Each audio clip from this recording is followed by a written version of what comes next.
Frogs. The world is getting crazier. People are acting more and more insane. The end of the world is tomorrow. Tomorrow.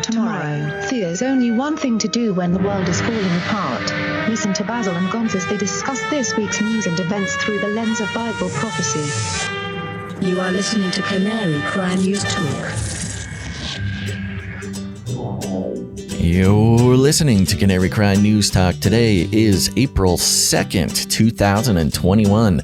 This is episode 319, and today, Newsom Circus Newspeak. And you know me. I'm no clown, but I am your best buddy, Basil. And I'm not a googly-eyed PNG file on the screen, but in fact, I am your Asian American millennial podcasting friend. My name is Gonz.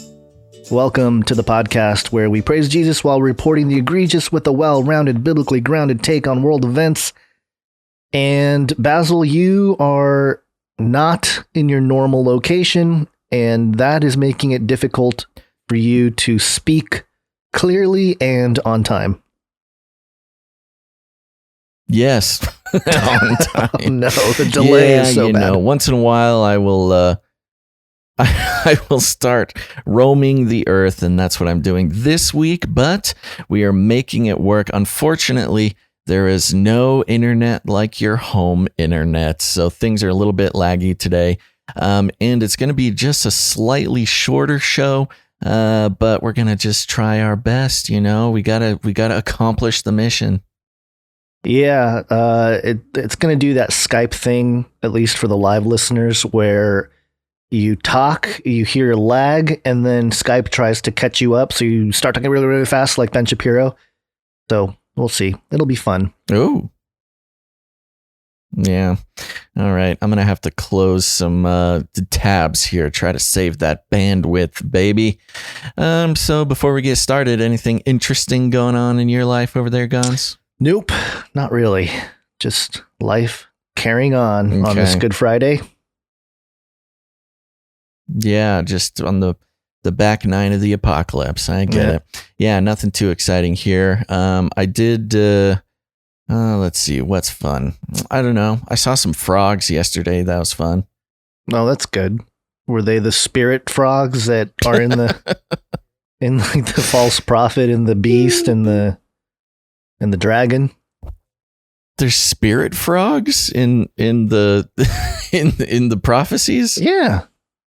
How do you not know about this? Oh, like a plague? No. A plague of some kind? No. I don't know. It's not ringing any bells. What's the frog thing? Oh, come on. You're showing your lack of knowledge. It is Oh, please. You say spirit frogs and I'm supposed to know what you're talking about? Revelation 16:13, and I saw coming out of the mouth of the dragon and out of the mouth of the beast, and out of the mouth of the false prophet, 3 unclean spirits like frogs. You got Bible owned. I don't know if I've ever really registered the frog connection. It is weird. I have noticed Gen Z, these guys love frogs. They love memeing about frogs. They, it's a whole thing. They're licking so frogs. We figured it out. So it is written, so it shall be. Yeah. This delay is going to be fun. Still licking frogs. I can tell. I didn't even hear it's what like you we're said. Having 2 separate conversations. Yeah, I didn't hear what you said. All I heard was frogs. Okay. All right. Well, we better get into the stories here because this is going to be a crazy ride, everybody. Let's start out with that Flippy update. Like, subscribe, Flippy update. Do you want fries with that? Yes, and of course, make sure to hit the like button, subscribe, and turn on notifications so the algorithms will share this insane roller coaster ride of a podcast with unsuspecting victims on the internet. Okay, this Flippy update is coming from news.mit.edu, and the headline reads, "A robot that senses hidden objects." Ooh, hidden objects. And for those who don't know, Flippy is the colloquial name for the disembodied robot arms who are taking our jobs, enslaving our children, and flirting with our spouses. We use Talking About Flippy as a way to explore all the new, fun, and exciting ways that robots are taking over the world. And there's nothing we can do about it. All right. Oh, gosh. The Twitter producer media studio is one of the worst, the worst workflow things ever. It just, you start a live stream on Twitter, it doesn't tweet out onto your Twitter thing. You have to like do it separately, and it's just awful. It's horrible. Bad job, Twitter. Jack. Yeah. Get with it. Sorry. Go on. Yeah.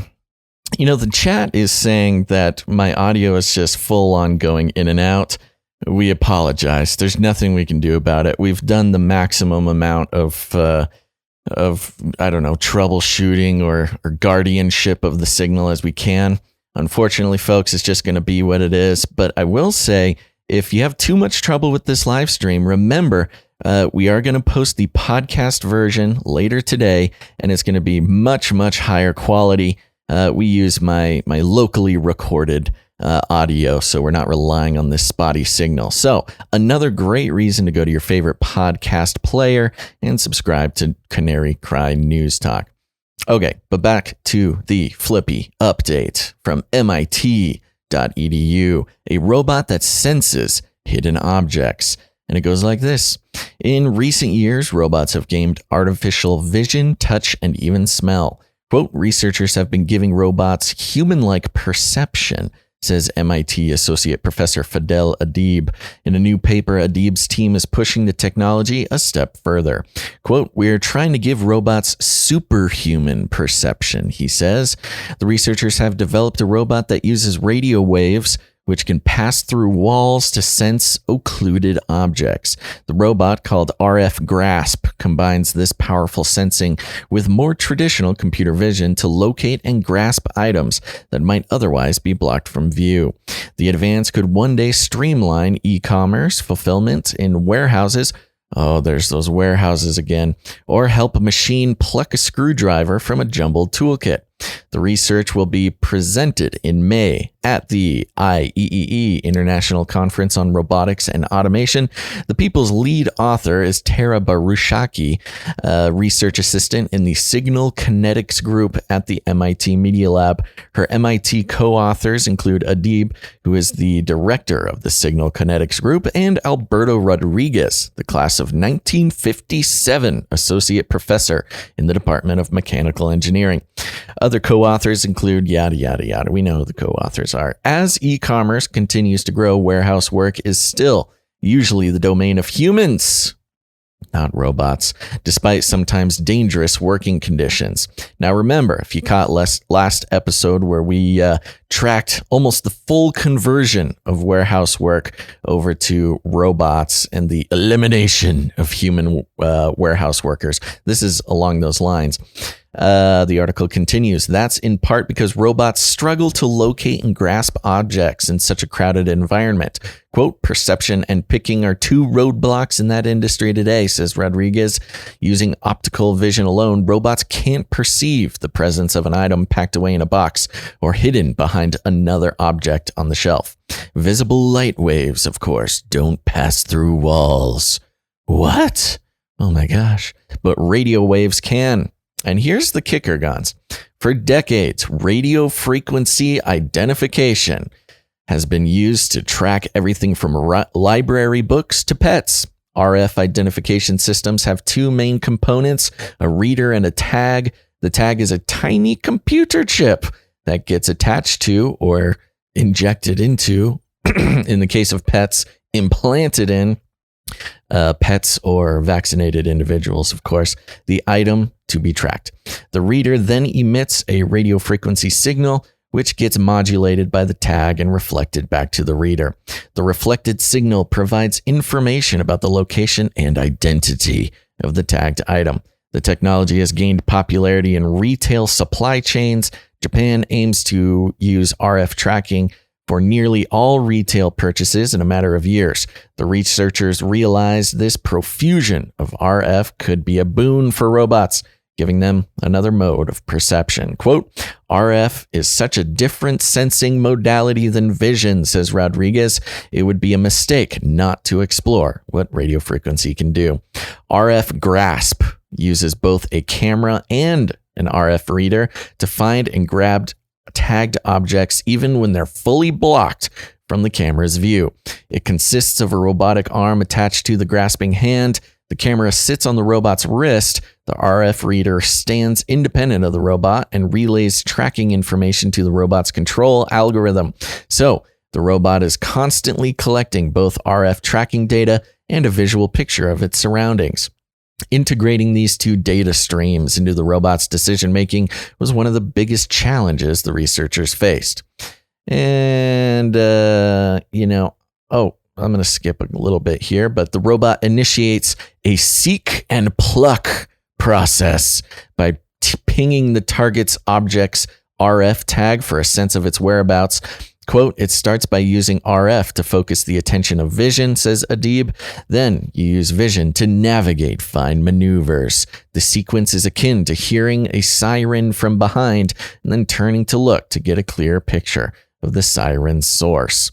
Let's see. And I think that's it. It goes into how this will help in warehouse situations. But, Gons, I think it's interesting how they are, I've mentioned in the past, I grew up in the church and, especially growing up in churches that are aware of end times prophecy and things like that. And RFID chips have been like the main target of, Mark of the Beast speculation for at least 30 years, which is kind of funny now because it's a little bit of an outdated technology. There's plenty of other ways and I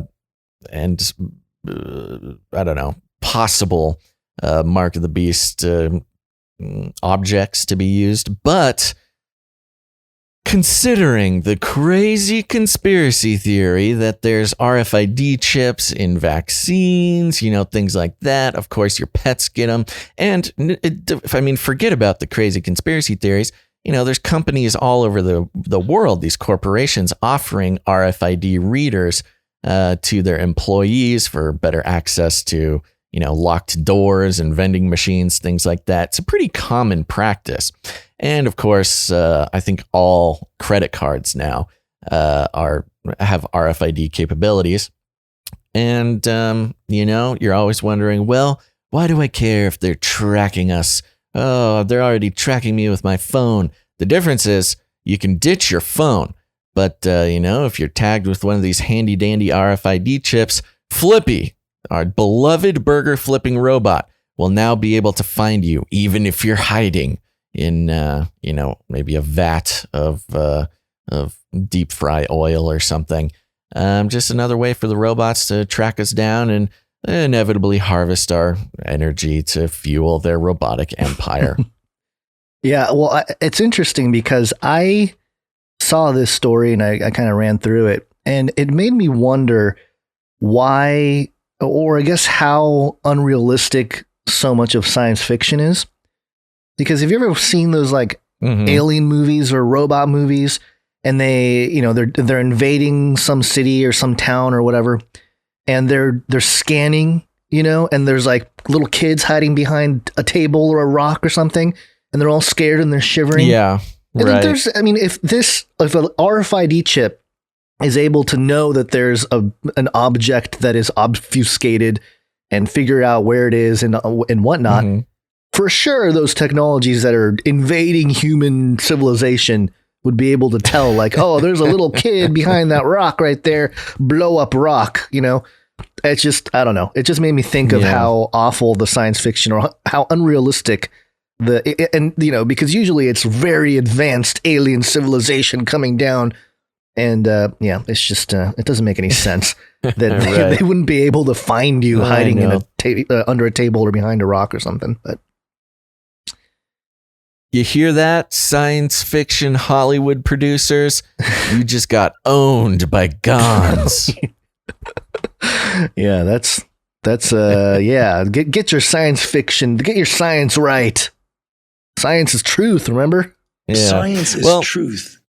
Yeah, well, that's That's another fun way how the reality of the robot overlords and the subsequent robotic takeover of the Earth is, a little bit more intense than we've been trained with our predictive programming. But there you go. There's the Flippy update for the day. Cool. And I actually, a lot of people are mentioning the Godzilla versus Kong movie.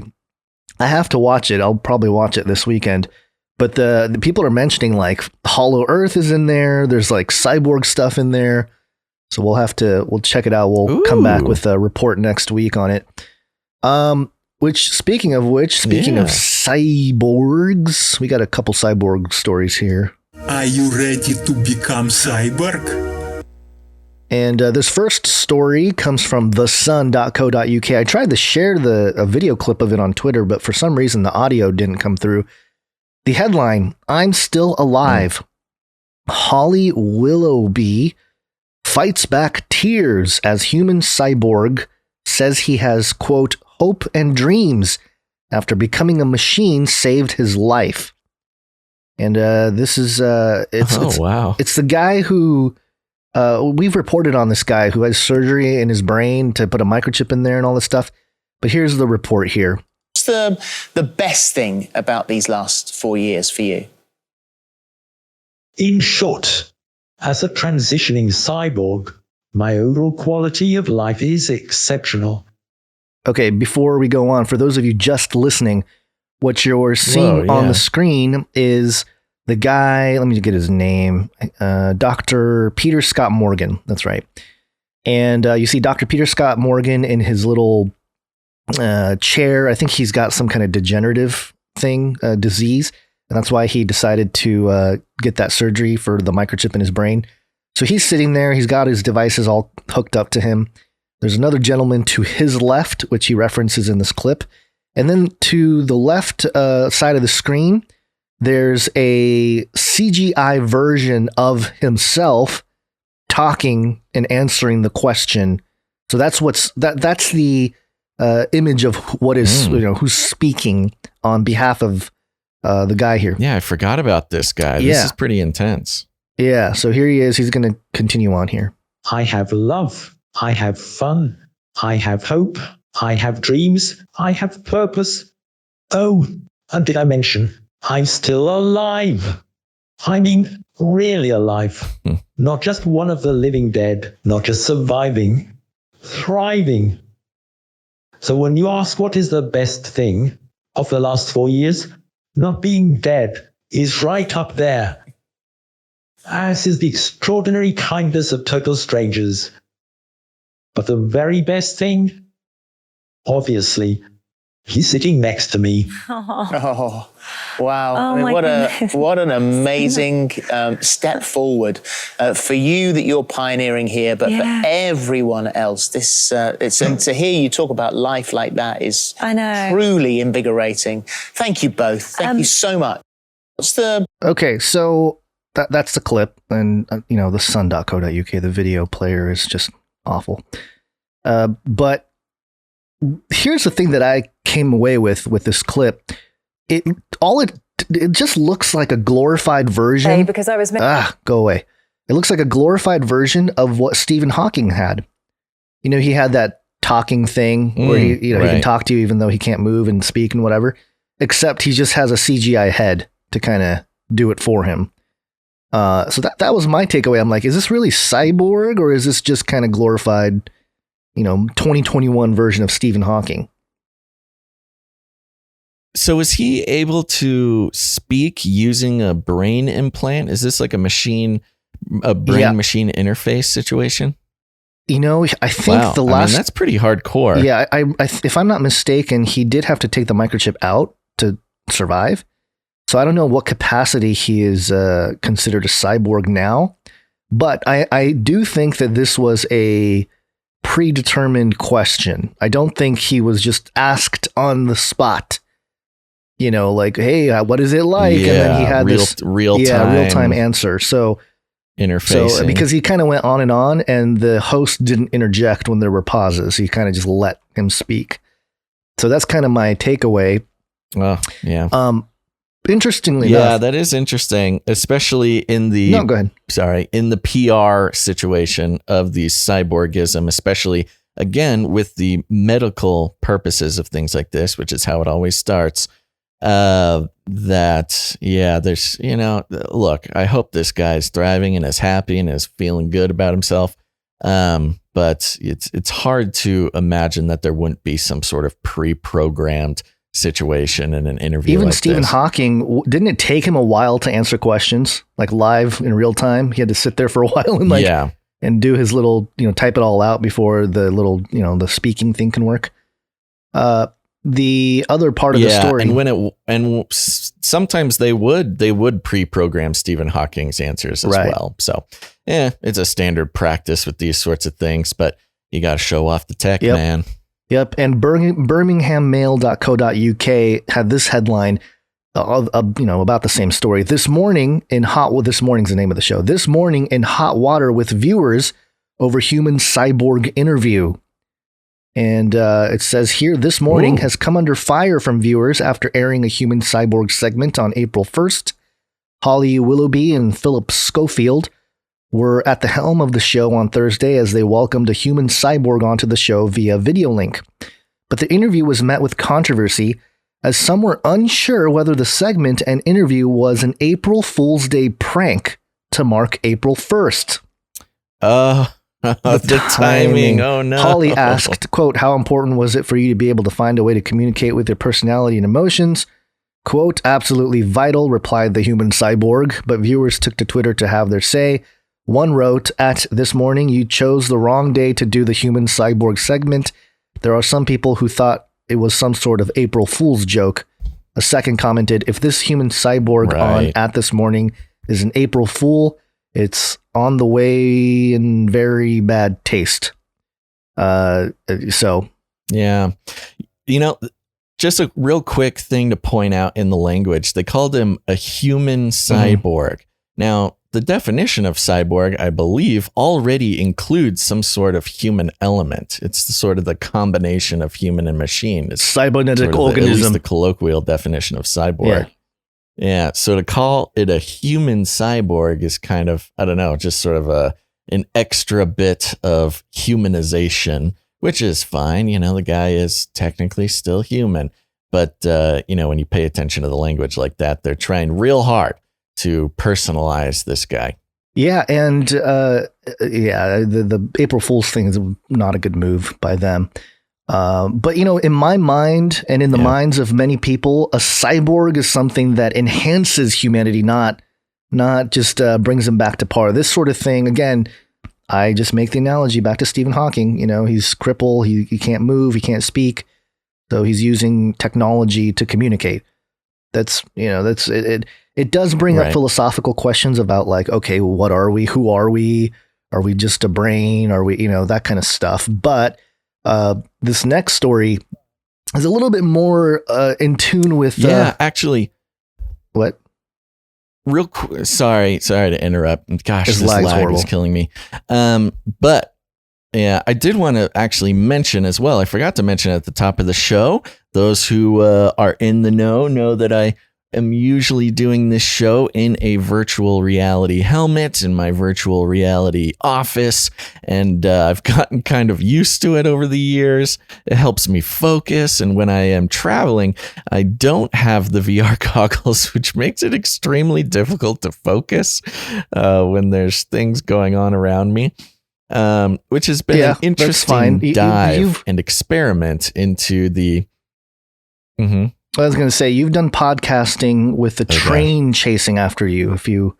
The really long-term listeners remember back 2013, 2014, somewhere around there, we were doing a show and he had to get up because a train was coming down the train track or something. And it's just I was stealing some Wi-Fi from hiding in the back of a what was it? It was a grocery store or something, stealing their Wi-Fi, and it was right next to train tracks. It made for a very exciting podcast segment when a train came by. But so I wanted to mention that about the VR helmet because I'm going to take this next story, Gons, which is from yahoo.com.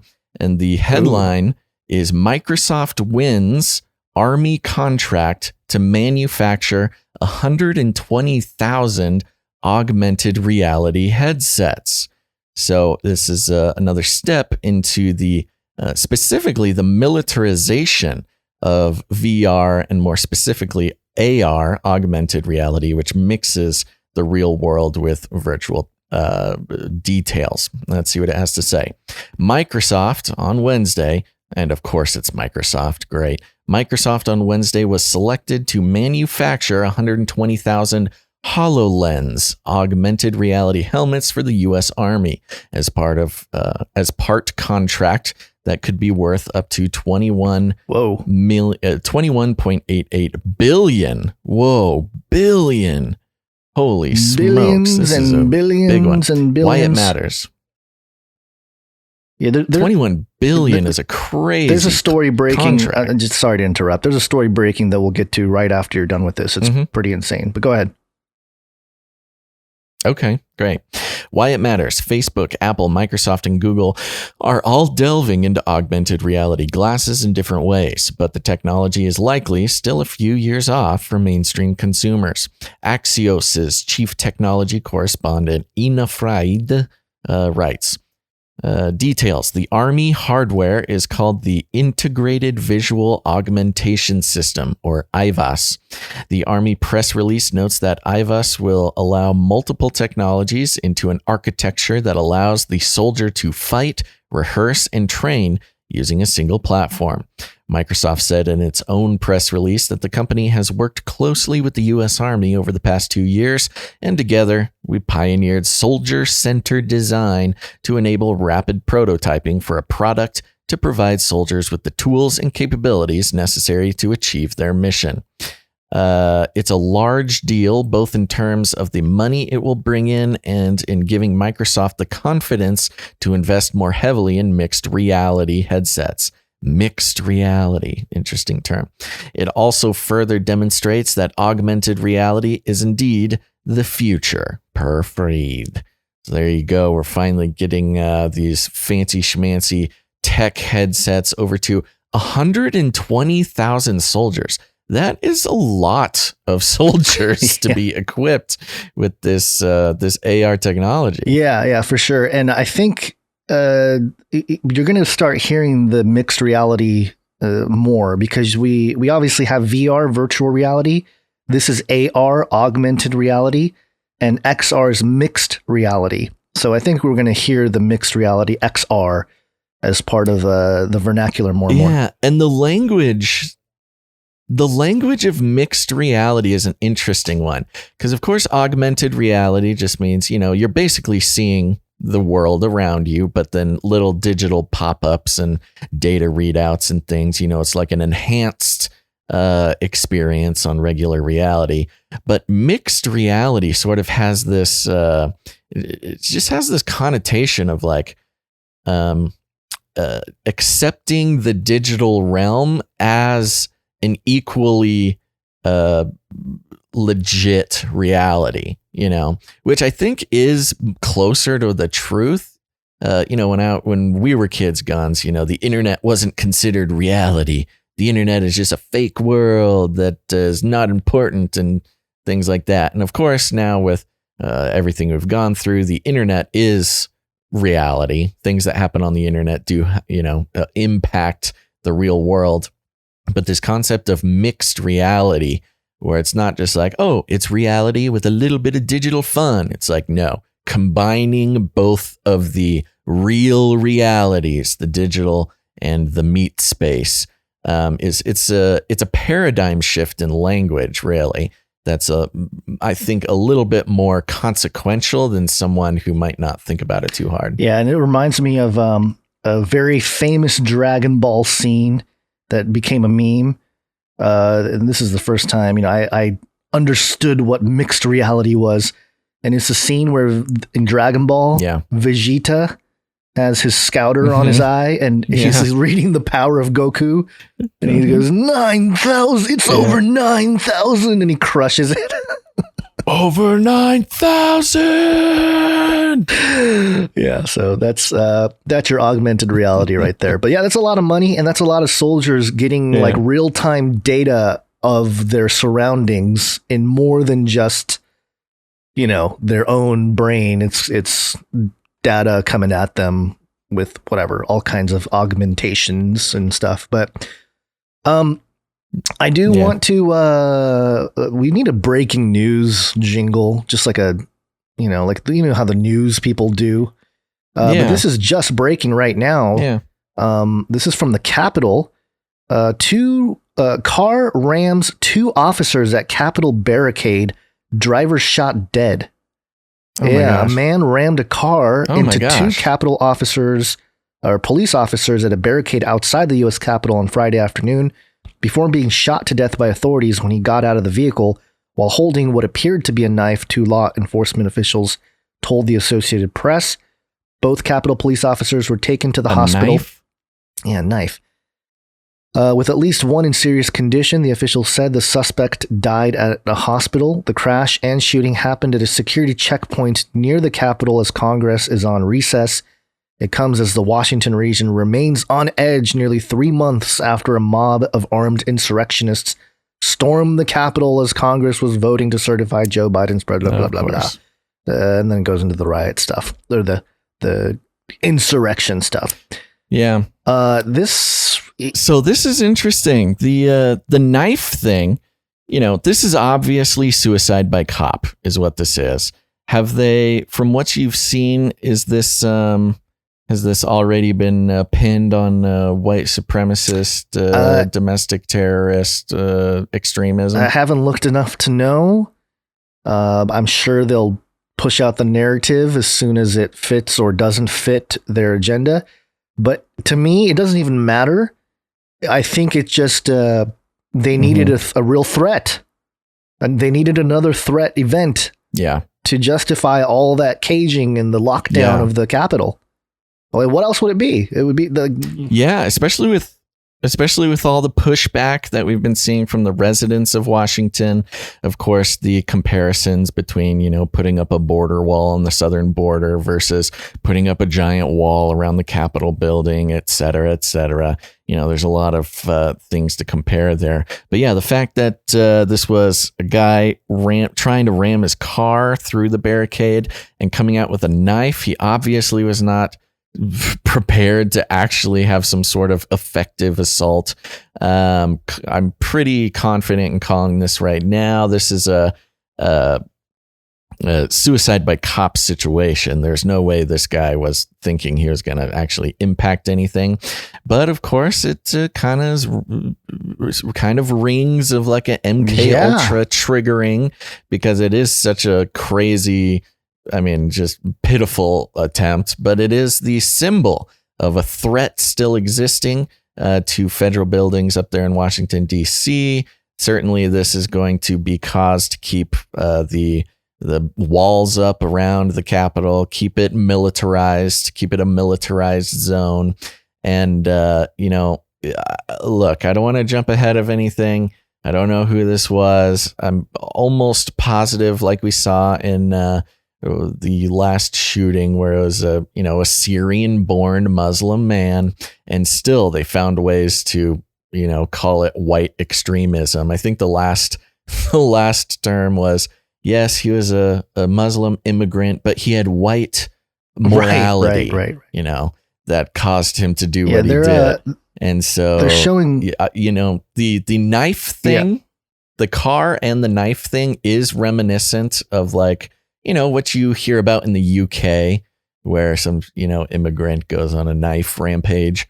But I'm sure this will be tied back to white morality. Let's just check in on CBSN Live to see. They're showing footage of the car. Sorry, go ahead. Oh, I was just going to say, not only devastating for the police force, but also for the people who the police force is protecting, i.e. representatives of our federal government.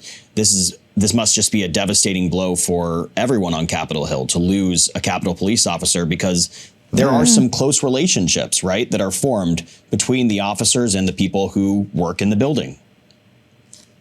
Yeah, absolutely. Every single. Go ahead. Who can say something? The attempt to connect this again back to, the poor lawmakers. It's making it about the politicians. This is so crazy. These poor politicians. It was the Capitol police officer who died. Why aren't we talking about the police force? Well, because you can't humanize the police force, of course. But it, again, kind of reminiscent of the January 6th event, where it was, these poor politicians, they thought they were safe and now they live in fear. Right. They send people to war. Their policies kill countless people indirectly. Yeah. But when there's a direct threat, it's, they must be so afraid. But if you militarize a part of the Capitol, what do you expect? You're inviting violence, even if you're not thinking in terms of a staged, kind of event. You're inviting a kind of violence there. Well, that's a great point. Yeah, that's a great point. This guy, what if the police weren't there and the walls and the gates weren't there and the barricades weren't there? What they want us to think is that he would have rammed his car up the stairs into the Capitol building and started swinging. But no, of course, this is another example where the military presence and the very presence of the barricade attracted someone to, go at it. And that's, it's the history of American military sort of colonialism around the world, where it inspires more violence than it actually stops. Or I don't know about more, but it does inspire violence, just its very existence. Right. Well, we'll keep an eye on it. If anything else breaks about it, we'll try to deliver it to you. In the meantime, let's get back to our normally scheduled programming, which are 33 updates. 33 is the number of completion of the Great War. Just got a couple here to run through. First off, the centersquare.com, New Jersey, hands out $30.1 million for 33 trucking safety projects. Yeah, not 32, not 34, but 33 trucking safety projects. The Illuminati handlers coming after the truckers. Illuminati Trucking Company. And then next up here, Hall of Fame coach Roy Williams retiring after 33 years. You ever watch some Tar Heels basketball, Basil? Okay, I didn't think so. No, I don't even know what that is. It's North Carolina. They're the Tar Heels, and Roy Williams was a well-known coach there. He got his I don't know, black coin from the Masons or whatever. He's like, time for you to retire, my man. So 33 years, he's done. His black coin. Yeah, his Illuminati coin, his all-seeing eye coin. Okay. And lastly, on the last episode of Canary Cry News Talk, Leviathan Birth Earth aborted feces, Kamala Cackle Biden's beasts. The episode on the live stream ran for 3 hours and 33 minutes. And people you're 33. People were just freaking out. They were like, oh my gosh, 3 hours and 33 minutes. And it says 8 seconds here. I think the original was 9 seconds. So it even adds another layer of, time. Oh, no. Yeah, we gave ourselves away. Yeah, we timed the episode perfectly to signal to our handlers that we are compliant to your demands. Yeah, not that perfectly, though. I mean, if we were really trying, we would have gone for 3 hours, 33 minutes, and 33 seconds. Yeah, that's why we don't get the big check from them. This was a failed attempt at signaling our Illuminati handlers. Yeah, that's why we fail them. We don't get the big check from them because we're not perfect in their eyes. We're the ugly ducklings of the Illuminati Project Black Mockingbird. sheep. Oh, these guys, they can't get anything right. All right. Well, we got some Waxine updates here. Waxine. Yeah. I have a quick headline to mention to start us off. It's not in our notes, Basil. Okay. But I had to include it. This is LA Times headline. California rushed to vaccinate poor people. What about transgender people? Come on. Oh my God. California, What about them? Horrible people vaccinating poor people before trans people? What is wrong with our state? Yeah, what a fun stretch to it's the battle of the victims is what it is. Oh, totally. You know, who's more victimized, who wow, that's funny. All right. Well, let's go to a story over here at WTSP.com. It's channel 10 in Tampa Bay. And the headline reads, Court orders Belgium to end COVID-19 measures due to insufficient legal standing. Yay. Huh. Okay, Belgium. Let's see what's going on. The Belgian state should either lift all coronavirus measures within 30 days or frame them properly as law, a Brussels court ruled Wednesday. The ruling came in a lawsuit brought by the Belgian League of Human Rights, a nonprofit organization which has repeatedly called on the government to stop using ministerial decrees to implement infection prevention measures without lawmakers' consent. I'm assuming ministerial decrees are kind of like executive orders. Does that sound right to you? Yeah, sounds about right. Okay. Interior Minister Annelies Verlinden said the government would appeal the ruling and that Belgium's current coronavirus restrictions, which include a nighttime curfew, a beautiful, reference to the Nazi curfew, a ban on non-essential international travel, and other measures to control infections remain in effect. Explaining the decision to appeal, the Interior Ministry said in a statement that the country's highest administrative court previously ruled that, quote, the current legal basis is indeed sufficient as a legal basis for a ministerial order. The court in Brussels said the Belgian state would have to pay fines of 5,000 euros per day. Whoa! I'm not really sure of what the Belgian state budget is, but 5,000 euros a day seems doable if it doesn't abide by the ruling within 30 days. Prime Minister Alexander De Croo government has been working on a so-called pandemic law that was debated with lawmakers on Wednesday. Quote, we believe that in view of the restrictions on fundamental freedoms imposed to fight the COVID-19 pandemic, a debate in Parliament was essential, the Belgian League of Human Rights says. While restrictions on these rights and freedoms may, of course, be made given the importance of the issues at stake and the need to protect the rights to life and health of individuals, they must be fair and proportionate.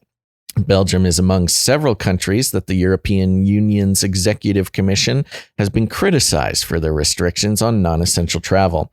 The European Union said such measures could undermine the 27-member bloc's principle of free movement and trade. Belgium, which has a population of 11.5 million, has reported over 876,000 confirmed coronavirus cases and almost 23,000 virus-related deaths. Hospitalizations due to COVID-19 have risen consistently in recent weeks in the country's health authorities, blah, blah, blah, blah. So there you go. Now, this can go a couple of ways. This is, for those in the U.S., this is similar to like Cuomo or Newsom handing down governor's orders and having them sort of followed to the T in a sort of authoritarian way. And of course, similar to Biden's executive orders on coronavirus restrictions, where they're not necessarily written into law, but they're just sort of proclaimed and then enforced. So interesting, the court in Belgium saw that as a legit reason to oppose those things. Now, I could see the risk in this being that, okay, you're your ministerial, what do they call them? Decrees? Ministerial decrees, yes, are over with. You've had them for a year or whatever, and now they can't just stand as decrees. But within 30 days, you either got to get rid of them or sign them officially into law.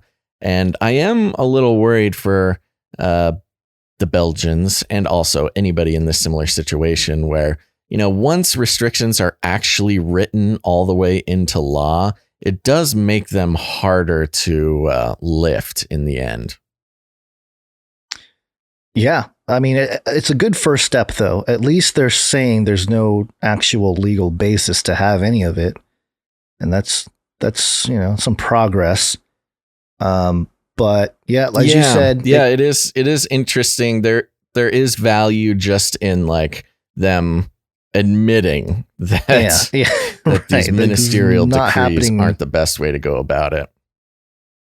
Yeah, it's not happening in some of the states out here in California. And, just to wrap up this story, unless you have something else to say about it, you got anything else on this? Thoughts, opinions? Nope, I think the rest speaks for itself. Okay, well, I will say that I'm happy to play this jingle and have it reference a story. Everybody loves waffles. Belgian waffles. Wow, good. You don't get quality programming like this on just any podcast, folks. No. Connecting the dots. The Ben Shapiro advertising dots. This next one here, NPR.org. Johnson & Johnson reports vaccine batch ruined at Baltimore factory. And it says here, a batch of Johnson & Johnson COVID-19 vaccines failed quality standards and can't be used, the drug giant said late Wednesday. The drug maker didn't say how many doses were lost, and it wasn't clear how the problem would impact future deliveries.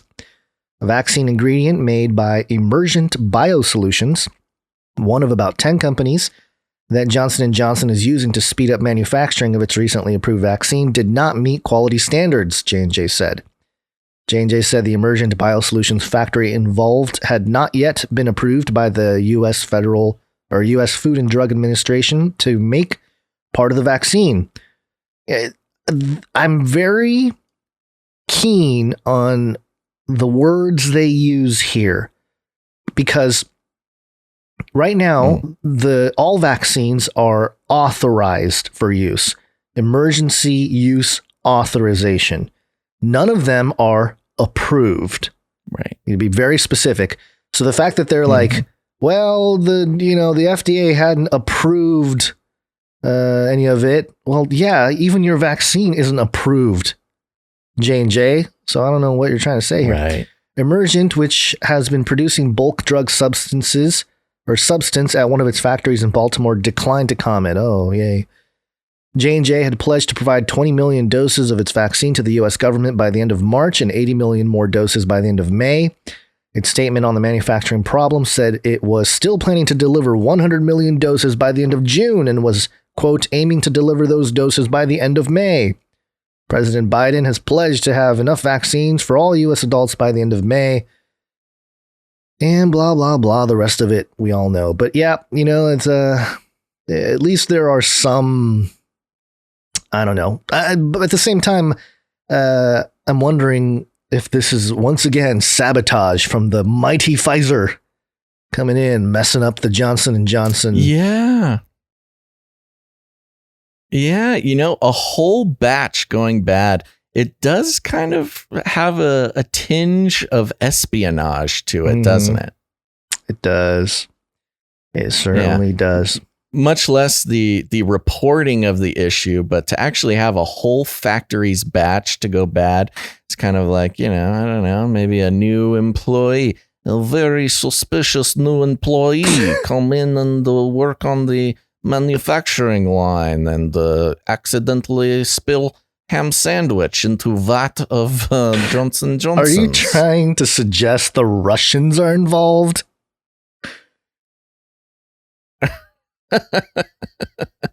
The Russians are always involved, Gons. You know this. That's what we learned from the Steele dossier. Oh, right. Okay, I'm sorry. Yes. The president I'm just doing my good goes potty on people. Yes, it's doing my job as a good American reporter. Yeah. Well, no, I don't think the Russians had anything to do with it, but I did need a reason to do my Russian accent. Well, oh man, your connection is so bad. It is so painful to listen to you sometimes. Oh no. Sorry. Okay. I have I opened up our new story and there's a bunch of videos. There's like 3 videos that are trying to play on this story. So I think that may have caused a problem. But are you ready for another story? Let's do it. Let's keep it going. Oh my gosh. A pandemic special. Here we go. We're keeping moving. This is from king5.com. The headline is End This Pandemic.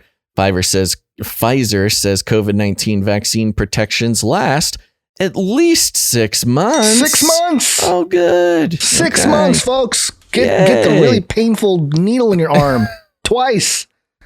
So you're protected for 6 months. Got to get your subscription. Pay your subscription fee so you can get your shot every 6 months. The article reads like this. Pfizer and BioNTech on Thursday announced, it was an announcement. It announced its COVID-19 vaccine is 91% effective for up to at least 6 months after getting a second dose, citing updated trial data. Pfizer's chairman and CEO Albert Bourla said the recent data, quote, confirm the favorable efficacy and safety profile of our vaccine and can permit the company to apply for full approval from the U.S. Food and Drug Administration. Currently, the vaccine only has emergency authorization use, which was issued in December of 2020. The company said its newest data confirms that the mRNA vaccine is 95.3% effective against severe COVID-19, as defined by the FDA, and 100% effective against what the Centers for Disease Control and Prevention defines as severe disease. Throughout the study of the vaccine's safety, there have been more than 44,000 participants in total. The company said 12,000 participants have followed up after their second dose to assure that the vaccine is effective for up to 6 months. So that's an important detail there. They brag, about the 44,000 participants in the trial, but only 12,000 participants have followed up. So technically the trial is only 12,000 people. I mean, you can't count participants that haven't followed up. That's not an effective way to run a study. But the study also found that the vaccine was 100% effective against the variant that was first discovered in South Africa. However, the study into the B1351 variant only involved 800 participants.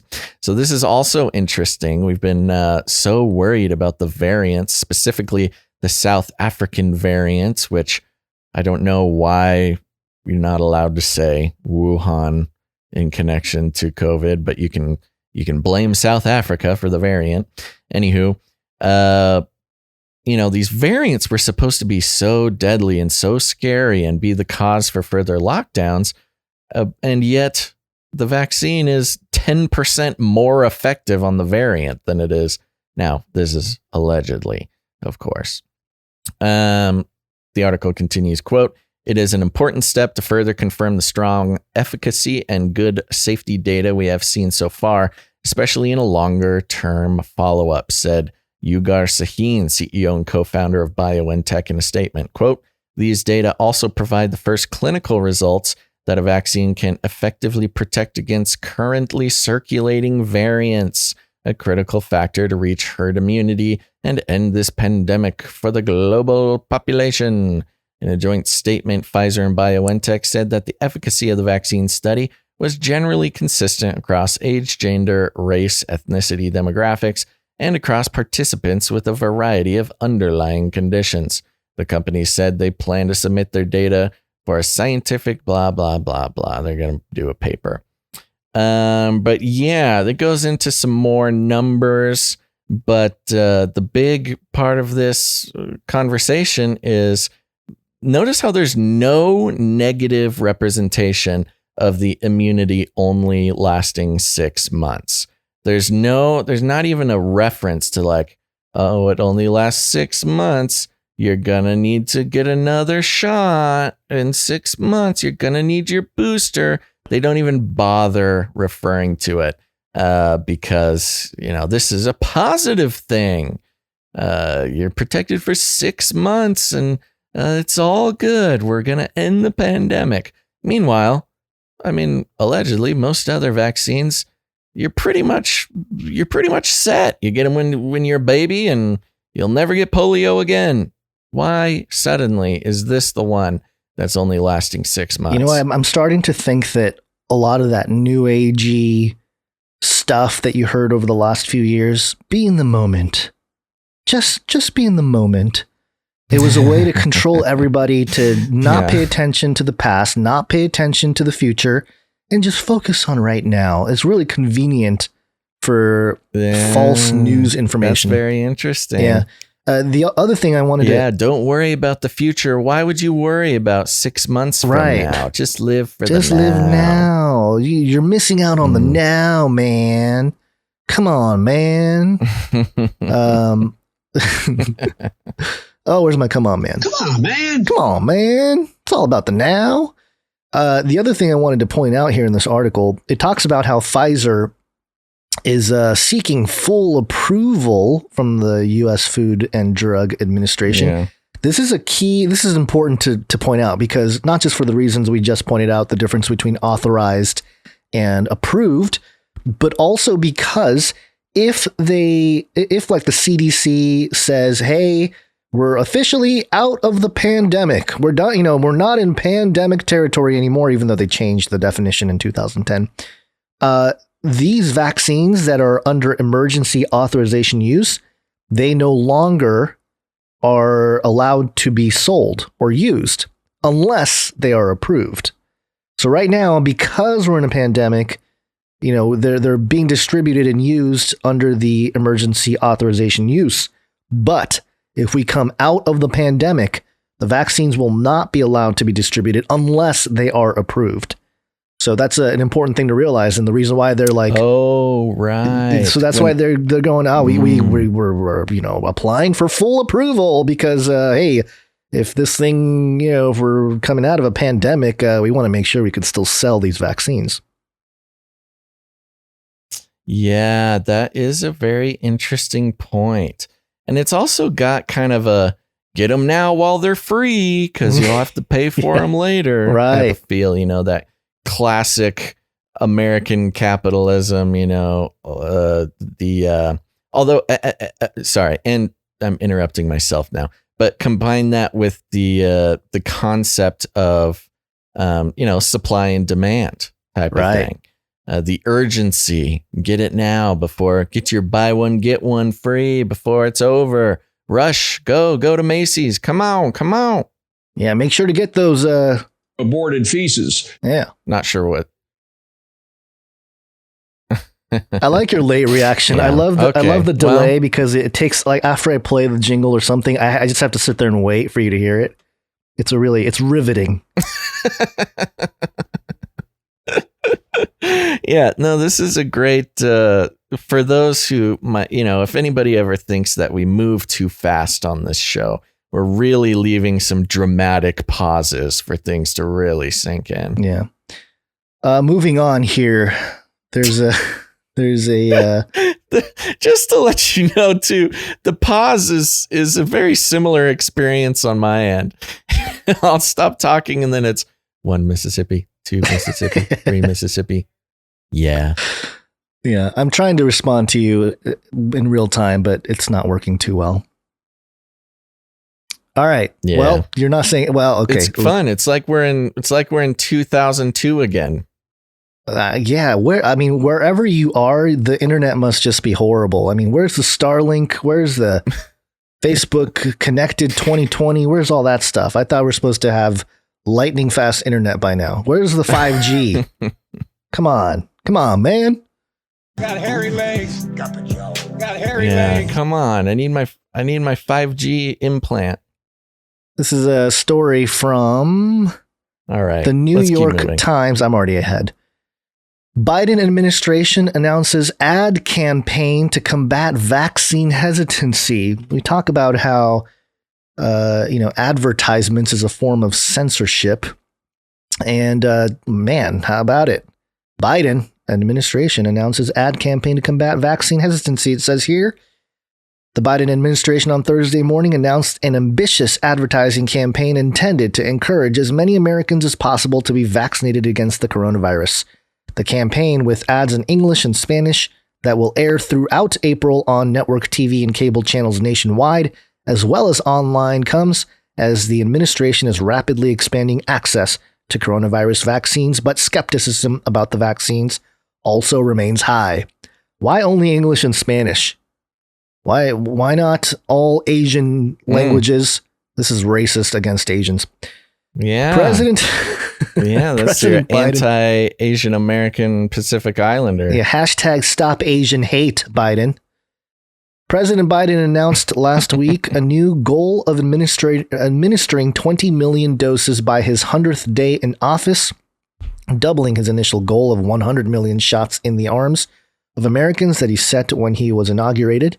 And last month, in an address to the nation, he announced a goal of making all adults in the U.S. eligible for a vaccine by May 1st, Illuminati Day. Mayday, Mayday. Governors and public health officials in more than 40 states have said that they will meet or beat that deadline.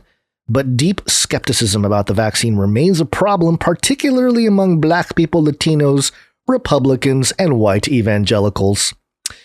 It's quite the group they got there. This is I feel like they're expanding it beyond just the white nationalists, white evangelicals. Now they're bringing in Republicans, Latinos, and Black people. They're really showing their true colors, so to speak. Yeah. Did you have something to say about that? I heard a blah, blah, blah. No? Okay. An episode at a plant in Baltimore manufacturing 2 coronavirus vaccines where workers accidentally conflated the ingredients could also increase anxiety. Up to 15 million doses of Johnson & Johnson's vaccines were contaminated in the mix-up, forcing regulators to delay authorization of the plant's production lines. Administration officials still expect to soon face the possibility of supply exceeding demand if many Americans remain reluctant to be vaccinated. With cases rising in some parts of the country again and variants spreading, that is so much fear-mongering. Getting as many people as possible vaccinated will be critical to containing the pandemic and allowing to return to a more normal way of life. Yeah, right. 275 organizations will participate in the administration's new public awareness push, including NASCAR, sold out, the Catholic Health Association of the United States, and the North American Meat Institute, that is aimed at communities where vaccine hesitancy remains high. Among the organizations are many Catholic and evangelical groups that are expected to help address religious concerns about the Johnson & Johnson vaccine, which uses aborted derived fetal cell lines. Aborted feces. The group is collectively called the COVID-19 Community Corps, administration officials said, and why would they... COVID-19 Community Corps. Like, I get it, the corporations. Pronounced core. Yeah, I know, but come on, man. Come on, man. Core. It's the corpse. It's the dead people. Okay. It's the zombies. Yeah. I hear you. And participating organizations are able to reach millions of Americans who trust those individual groups. That makes me angry. It's like they are deliberately admitting here that they're like, oh yeah, those Americans, they trust these groups, so let's use them to gain the trust to get the jab. Whoa. So I could help. Sorry, that was some video playing in the background. A new poll by the Kaiser. Was that Greta? What? I don't know. Was that Greta?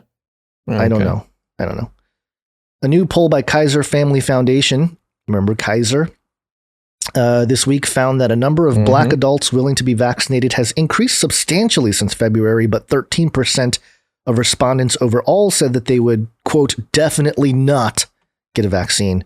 Among Republicans and white evangelical Christians, almost 30% of each group said they would definitely not get a shot.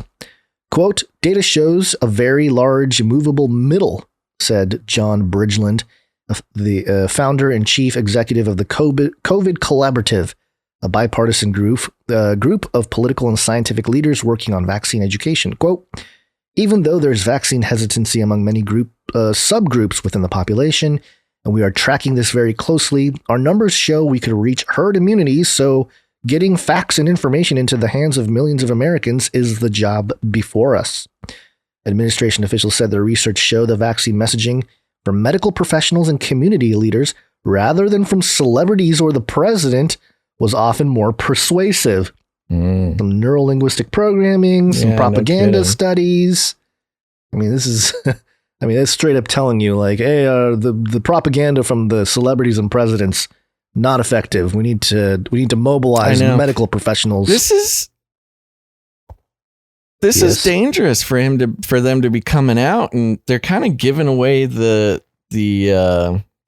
sauce. They're kind of showing people how the sausage is made. Well, yeah, I think at this point people are onto them. They might as well just let it out there. Yeah. Quote, we are not always the best messengers. Jen Psaki. Circle back, but I'll have to circle back. The White House press secretary said last month when speaking about vaccine hesitancy among conservatives. The full list of participating organizations include health professionals, scientists, community organizations, faith leaders, businesses, rural stakeholders, civil rights organizations, sports leagues and athletes. The Department of Health and Human Services is also joining the vaccine education effort with the release of frames with the slogan, quote, let's get vaccinated, that Facebook users can attach to their profile photographs.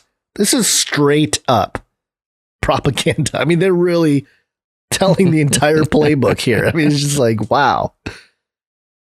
Part of the challenge of persuading skeptical Americans are the personal and varied reasons for vaccine hesitancy. Quote, I've got some pockets where they cite religious reasons with the Johnson & Johnson vaccine, said Shirley Bloomfield, chief executive of NTCA, the Rural Broadband Association, who has been sharing with the White House what she hears from her group's members. Quote, there are a lot of pockets where people have already had COVID in a sense of, well, we've already gotten it, so we're not really pressed.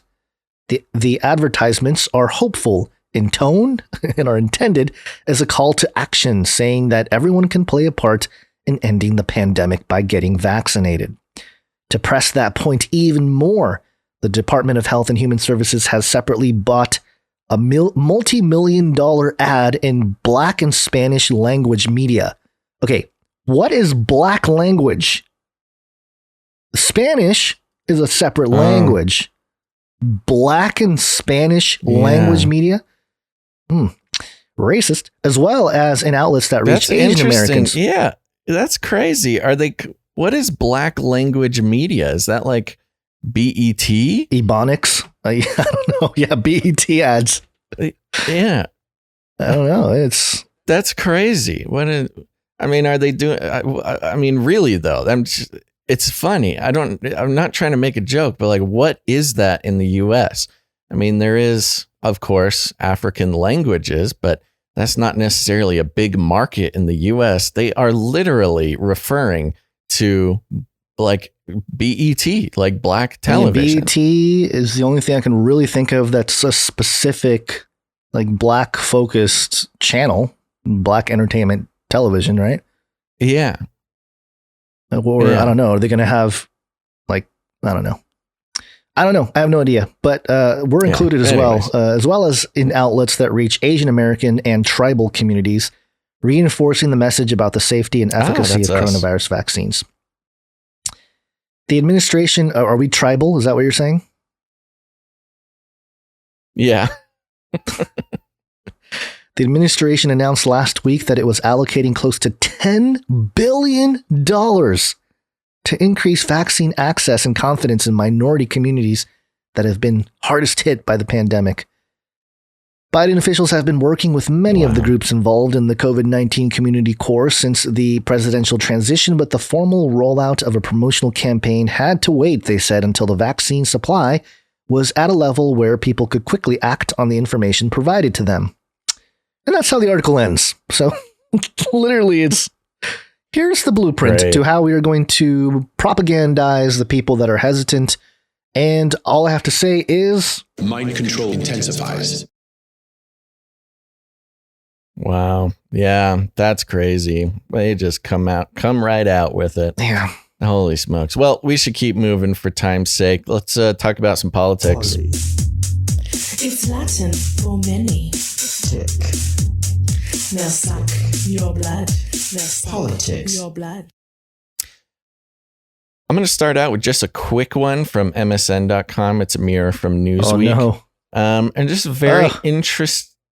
Sorry, we lost you for a second there. It just all clogged up. I think you said a Newsweek story from MSN. Is that what you're talking about?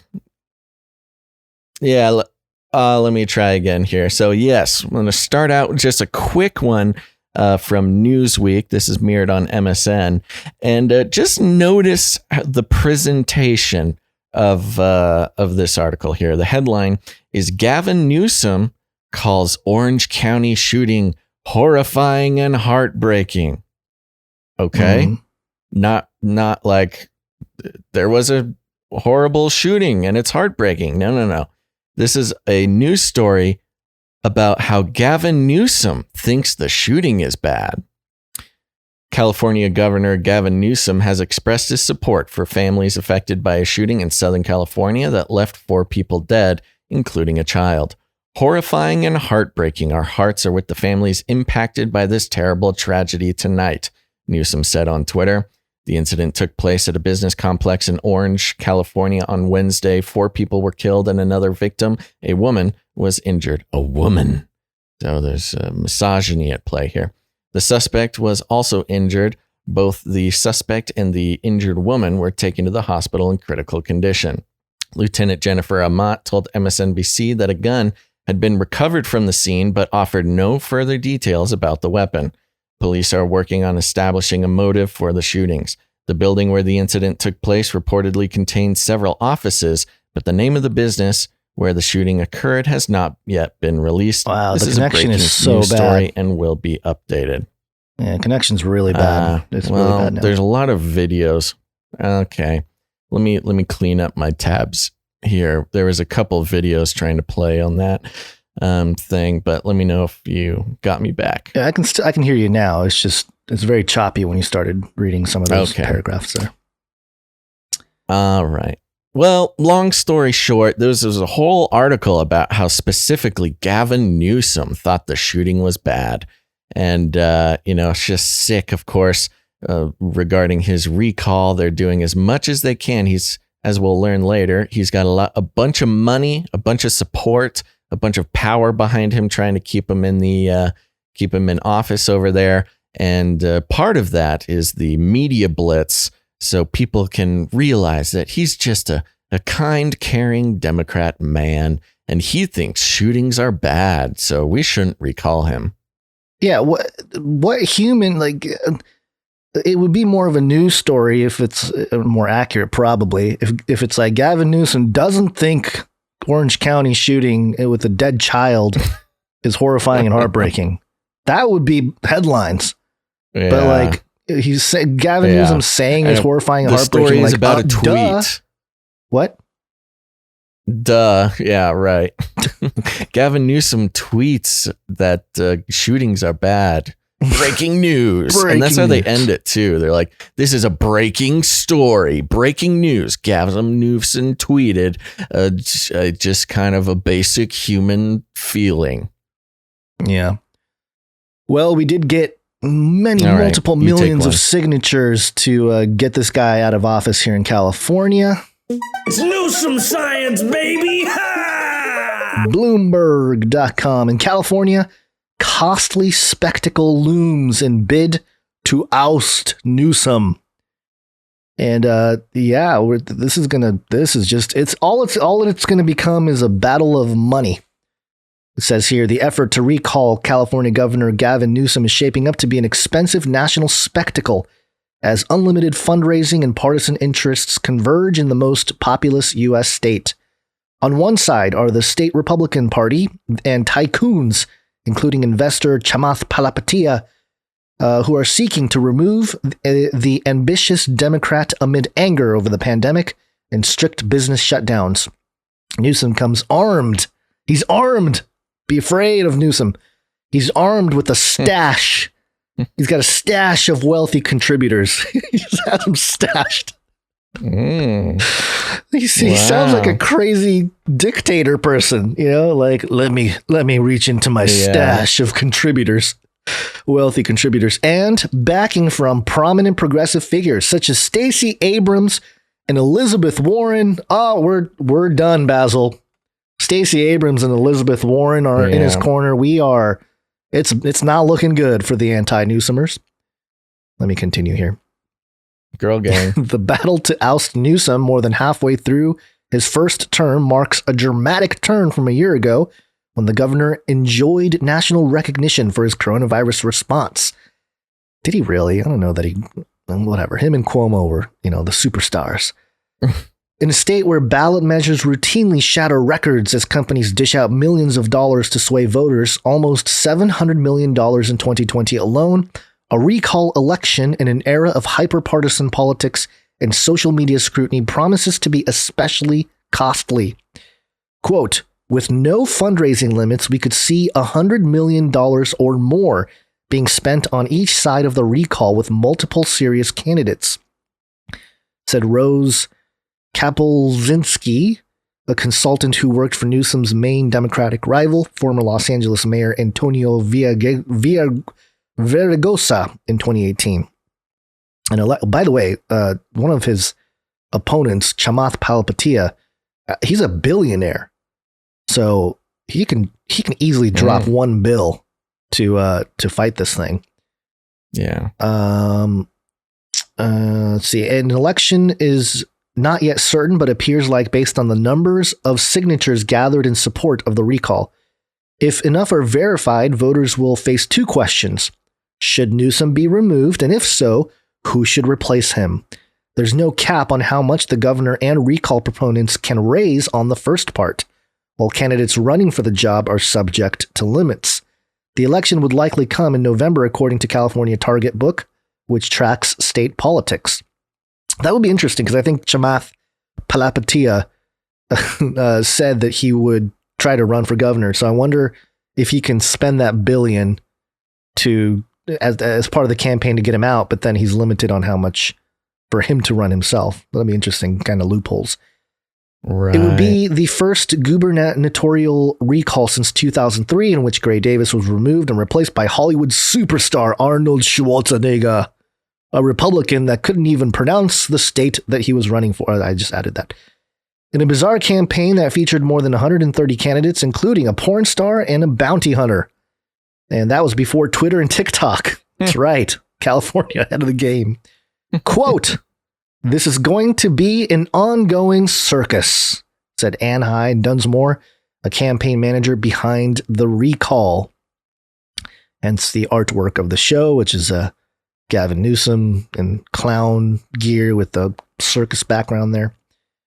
While the recall campaign momentum grew after a maskless Newsom attended a swank Napa Valley dinner party for a lobbyist friend in November, while his administration told residents to eschew large holiday gatherings. It accelerated as California's virus outbreak intensified through the winter and spurred new lockdowns. While Newsom's approval rating have faltered since last year, he's still running ahead. If the elections were held today, 56% of likely voters in the heavily Democratic state said they oppose the recall, according to the nonpartisan Public Policy Institute of California poll released Tuesday.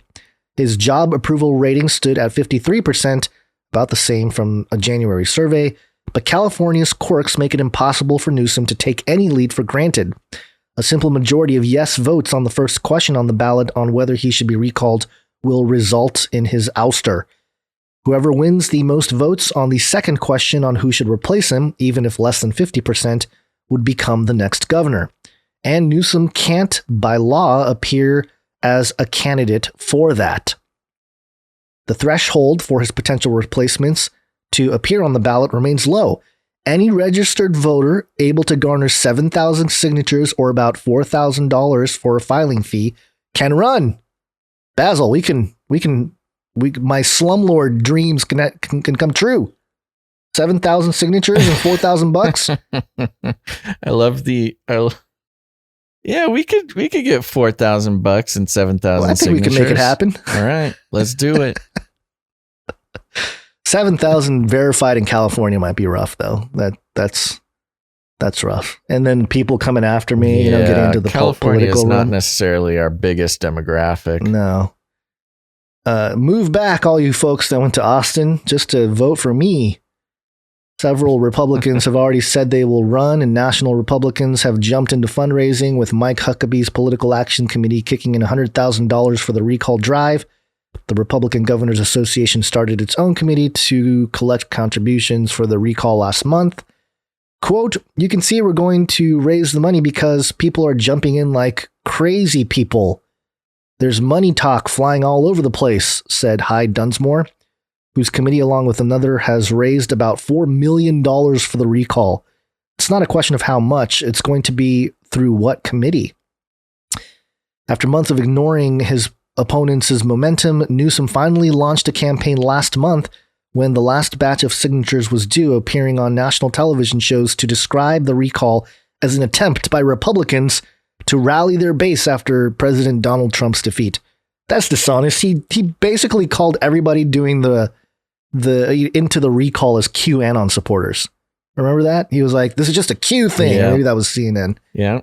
Major donors opposing the recall include the categorization of anything anti-establishment as being a crazy right-wing extremist. Right.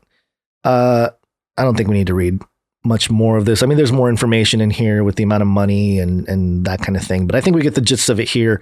It's going to be a circus. We'll see what happens. Right. But I think we have enough people to make at least the vote take place. And then it's just a matter of who's going to actually step in to replace him, which, some people say, careful what you ask for. We'll have to see. I don't really know if there is a good replacement out there, but at least this guy would be out. And I don't know. There's a glimmer of hope, but that light at the end of the tunnel might just be a freight train coming my way. Yeah, it's always a problem, getting out the guy you want out, and just leaves a power vacuum for somebody who, is just as equipped to run the thing into the ground. But that shouldn't stop you from seeking justice. Mm-hmm. Speaking of which, Gons, I've got an update on our, I was going to joke and say our close personal friend, Marjorie Taylor Greene, but that might get us canceled. Wow, I don't even hear, you're glitching out so bad that you're not even making any sense. It just, all really? I hear is, oh my gosh. Close other things. Tell me when I'm back. Am I back to regular? A little bit, yeah. I'm closing tabs. I don't have any more tabs to close. I've reached my limit. Okay. Well, I can kind of hear you. Should we try reconnecting maybe? We could, if you want to. I mean, you said the download upload speed was pretty abhorrent there, so. I'm actually surprised that you're able to get this much from me. My upload speed is like under 2 megabytes, so this is pretty impressive.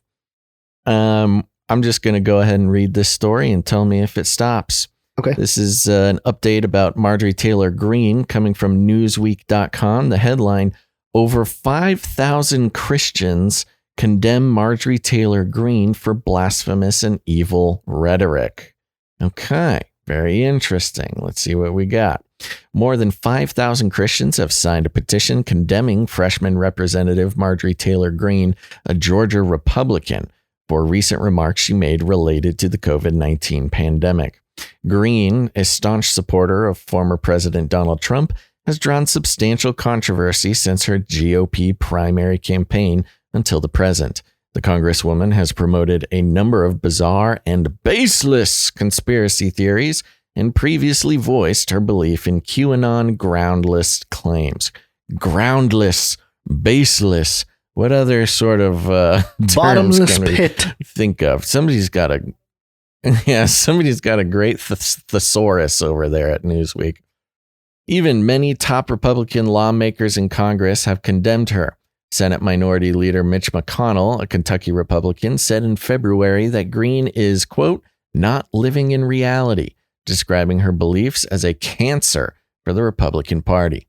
On Tuesday, Faithful America, which describes itself as the largest online community of Christians fighting for social justice, launched a petition, petitions flying everywhere, condemning Greene's recent comments related to the ongoing pandemic. The Christian organization called her remarks as blasphemous and evil. As of the time of writing, more than 5,400 Christians had signed the petition. I'm curious, how do they know that they're all Christians? You know, somebody could just go on the site and, you know, claim anything they want. But anyways, they're pretty sure they're all Christians. Oops. And my tab has been destroyed. Uh-oh. Do you want me to? Okay, I'm back. Okay, you got it. I got it back here. Where was I? Oh, gosh. In a viral tweet. Oh, my gosh. Scroll down. There we go. In a viral tweet and Facebook video, Representative Marjorie Taylor Greene, known for supporting QAnon conspiracy theories, recklessly told followers that life-saving COVID-19 masks should be a choice. That's not even like that extreme. Just saying it should be a choice. And that vaccine passports are, quote, Biden's mark of the beast. We mentioned this last episode, but turns out it was got her in a little bit of trouble. Faithful America explained on its website, quote, Greene spokesperson has also confirmed that the Congresswoman does not plan to receive the vaccine. Blasphemy! Quote, and this is where it gets hilarious. Let's not mince words. Marjorie Taylor Greene is killing people. Killing people! Okay. Killing people. She is... I'm pretty sure...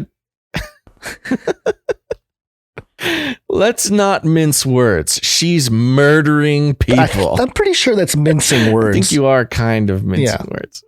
Yeah, I'm pretty sure that's the definition. And then it goes on, twisting scripture to interfere with COVID-19 health measures isn't just blasphemous, it's deadly. It's selfish and it's evil. Yeah, I'm going to read that again because you cluttered up quite a bit. Twisting scripture to interfere with COVID-19 health measures isn't just blasphemous, it's deadly, it's selfish, and it's evil. Yeah. Yeah. And what they're referring to here is specifically when she said, okay. Sorry, it's just getting really bad. It's hard to communicate. Yeah, okay. Let me just finish up here with the quote. Sure. Masks, vaccines, and public health guidelines save lives. Loving our neighbor by taking this pandemic seriously is no mark of the beast. And grassroots Christians cannot allow Greene's power-hungry anti-life message to kill our neighbors or represent our faith during Holy Week. It's really virtue signaling on multiple levels there. Yeah. Well, I don't know if I'm back or not, but yes, it is interesting how they're talking about twisting scripture, where she didn't quote scripture. She didn't do anything. She just said masks are a choice. And Biden's mark of the beast. And we broke apart this Biden's mark of the beast last episode. And, you know, it's one thing to call it the mark of the beast. That's a very specific reference. But to call it Biden's mark of the beast is like, it's doing more of like a analogous thing. Yeah. Like it's not the mark of the beast. Yeah, but it's Biden's mark of the beast, you know? So, and then for them to come in and be like, she's twisting scripture. It's just, I mean, look, they can feel however they want about it, but it just isn't twisting scripture. She's just making an analogy between vaccines and Biden's version of a mark of the beast. Right. So, you know, this is just, it gets really extreme and there's not much to really delve into this except for First of all, 5,000 people signing a petition. It isn't really that much in the long run. It's up to 10,000. It's up to 10,000. They're trying to get to 15,000. Oh, is it? Yeah. Okay. Okay. So they keep moving. That's it.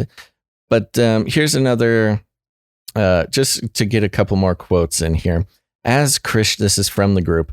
As Christians, we follow Jesus Christ, a healer who calls us to love our neighbor and take care of the sick.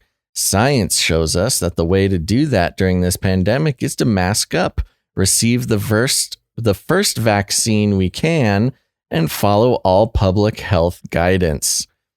I wish that Representative Green's bogus talk of vaccine passports as Biden's mark of the beast could be laughed off.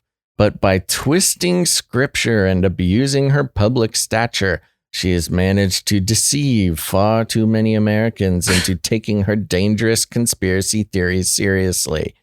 Representative Green's words and deeds are getting people killed. That's just unchristian. Boy, you're just and sludging through. It's evil. You know what it sounds like? It sounds like you're walking through 4 feet of snow. Just did I not mention that? That's where I am. I'm in 4 feet of snow, trudging through a snowstorm as we speak. Well, I think we should move on then. We should thank some producers. And then if this doesn't get any better, I don't know, maybe call. Well, we only have a couple stories left anyway on the other side of the break. I will say that this Faithful America website, the little subheader is love thy neighbor, no exceptions. Like, if you don't love your neighbor, then you're just an evil human. Oh, you're going to hell. Anyway, and also there was a story about Jimmy Kimmel, basically Mediaite.com. Jimmy Kimmel torches Klan mom. The same major. I still have problems saying her name. M. Taylor Greene and Ron DeSantis for vaccine passport. And actually in the story here, she calls Marjorie Taylor Greene a Klan mom, and then says the mark of the beast. He says, how do you reach across the aisle when the other side thinks you have hooves? What a lame person. Everyone knows the mark of the beast is Zuckerberg. So proof that Jimmy Kimmel listens to Canary Cry News Talk and knows the 4 horsemen of the technocalypse. That's true. Wow. Yeah, calling her a Klan mom and then accusing her of demonizing people is pretty brutal. It's bad. It's bad. All right, we're going to go into a little break here. All right, let's take a break.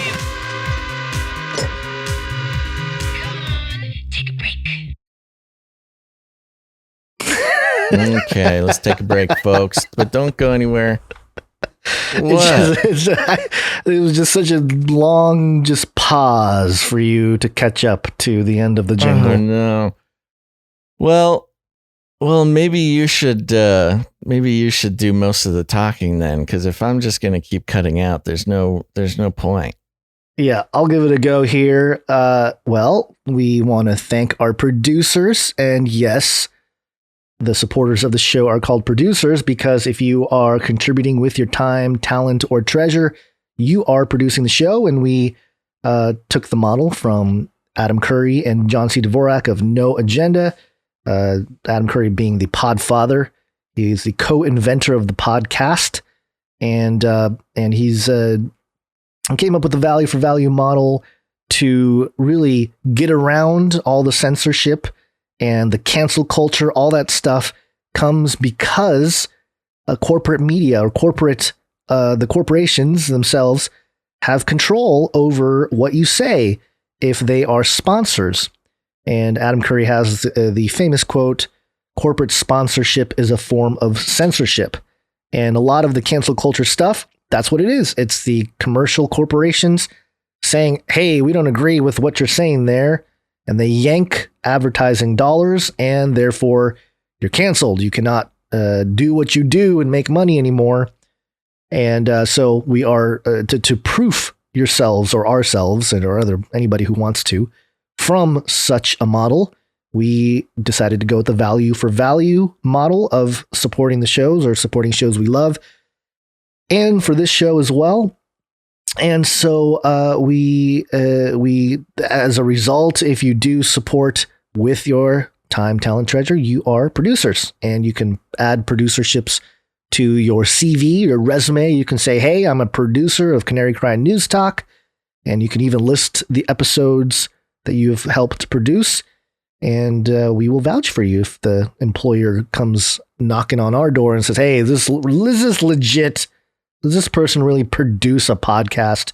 We will say, yes, these individuals do. And we want to start off. We have multiple ways that you can support the show.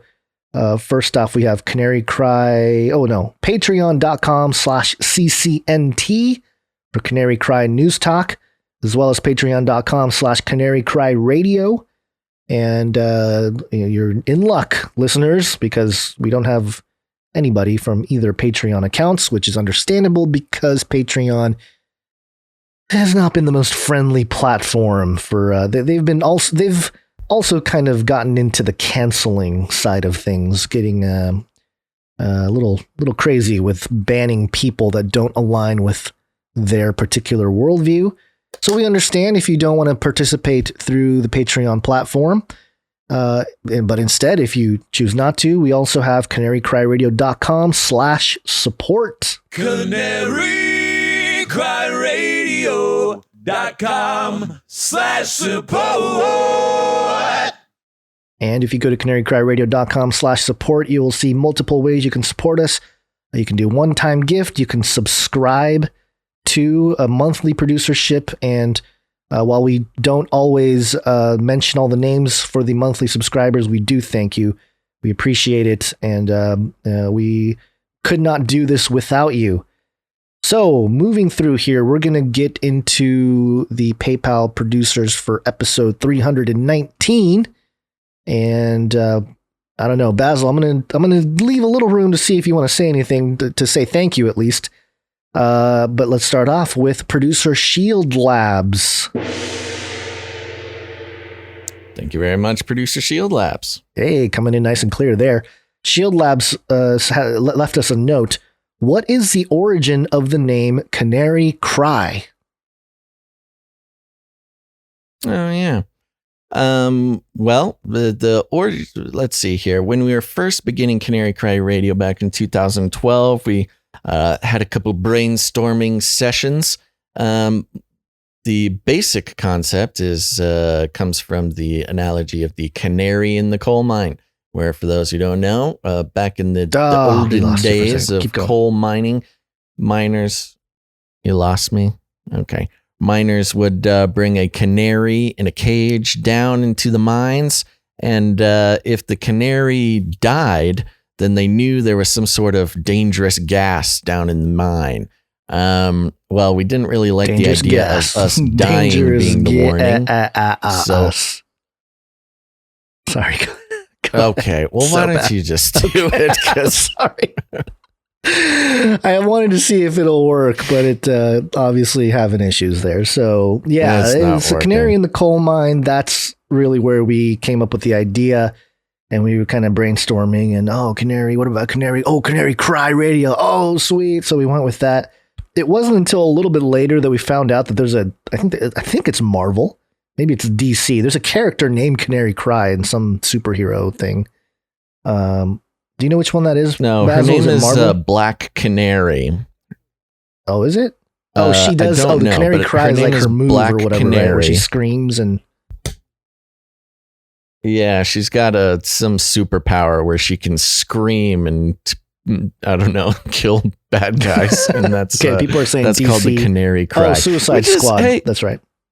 Which is not too different from what we do. We basically do just scream into the void and then, take down the powers that be. So very true. Other people I've seen were 33 because Canary Cry C, we see CCR, CCNT. People say, oh, it's the third letter of the alphabet twice. Yes. 33, we're shills. Mm-hmm. Number one, we didn't think of that when we created the name. And also, it's Canary Cry Radio and Canary Cry News Talk. So it only kind of works if you want to get all, if you try to get all numerological on us. It doesn't fully work, but we understand your skepticism. But it's okay. Thank you, producer Shield Labs. We appreciate your consistent support. Next up, we have producer Julie S. And Julie S. came in with... Thank you very much, Julie S. with the 33 Illuminati Handler producership. Yep. Next, we have producer Grace. We normally get artwork from producer Grace, but today we have her treasure. So thank you. Thank you, producer Grace. Sorry, Basil. I say I'm going to leave space for you, and then I stomp all over you. Okay. Next up, producer Eduardo. Oh no, it must be really bad now because there was just pure silence and all I heard was. Blah, blah, blah. Next up, producer Eduardo D. Thank you very much, Eduardo producer D. Eduardo. All right. Next, we have producer Ciara F. Thank you very much, producer Ciara.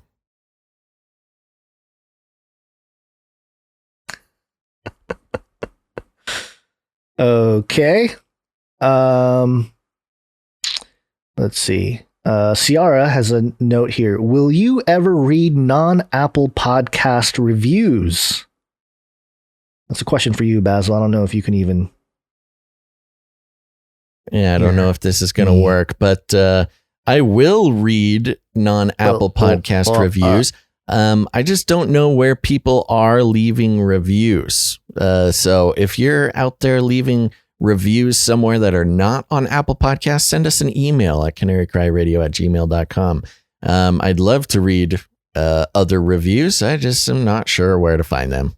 There you go. So maybe Spotify or Stitcher or something like that. Let us know, and we'll definitely include it in the reviews section.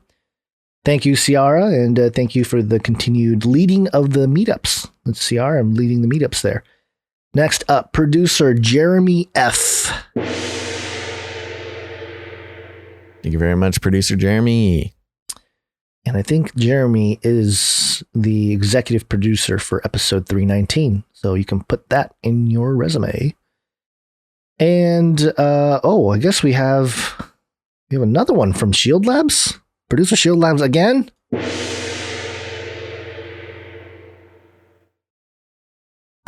Yep. Thank you very much. Producer Shield Labs says, sounds like Basil has been replaced with the podcast AI robot. Googluminati confirmed. Googluminati confirmed. Yep. Or it just sounds like you're on AOL.com. Before we go on too much, let's try to reconnect to Skype. Maybe refreshing our connection will help. Okay. All right, I'm going to hang up on you. All right, hanging up on Basil. See if he'll call back here. Hello? Hello? Hello. Check. Check. Is this any better? Maybe. Okay. Let's see. All right. A lot of silence. Well, let's give it a try. Yeah. Give it a try. Dang it. It's gotten so bad. I'm so sad. Dude, you might have to finish this out on your own because this is not helping. It's not adding anything to the value of the show to have it this bad. To have glitchy Basil in the background just stuttering. This is so good. Okay, we'll just continue on here. I'll just have you there, and then if you can chime in at any point, I'll ask for it. We do want to thank our knights and dames. If you go to canarycryradio.com/knighthood, you can read about what that is all about. You can also support us with cryptocurrencies. It's canarycryradio.com/crypto. And today we did receive 298,832 Satoshis. So we're very grateful for that. Whoever sent that, I don't think we got a note to indicate who we received that from yet.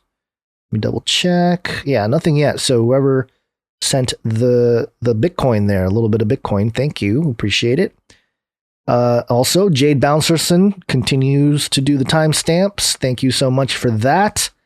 If you want to send us snail mail, check. Some people have sent us cash, which is pretty risky, but hey, if you want to throw some cash in an envelope and send it our way, you can do so. You can get the snail mail address at canarycryradio.com/support. And the other ways you can support the show is with your time and talent. We accept jingles and ISOs that are show relevant that we can use on the show. And we don't have any today, but we do have a couple pieces of art. And where's my art jingle? Here it is. One art, please. And the first piece we have to share is from producer Tim T. Tim. And he sent us this video of I don't know where he was. He's trying to order some food. Maybe he was at a Chipotle or something. They were giving away burritos and Bitcoin yesterday. But producer Tim T sent us a note. He sent it to Basil. He said, Basil, you look pretty good in a suit and tie. I won't mention the website or restaurant name in case that would be bad, but they sell tacos and the logo is a little red cartoon devil. I actually don't know what that would be. Maybe somebody in the chat would know. Yes, we did get this, by the way. And grace and peace from God our Father and the Lord Jesus Christ. So thank you, producer Tim T. And yeah, it's interesting because it's one of those, it's a short video and he's moving his mouse around and the googly eyes tracks the mouse. Kind of like how Basil's googly eyes tracks your every move. Basil, any thoughts on, is this you in the burrito website? Yep, you found me. It's my secret identity. Okay. Yeah, it's maybe an older version of Basil. It's a little older on the identity there, but it's good effort. Good effort.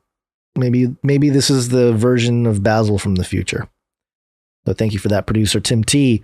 And next up, we have a piece of art from producer Ali.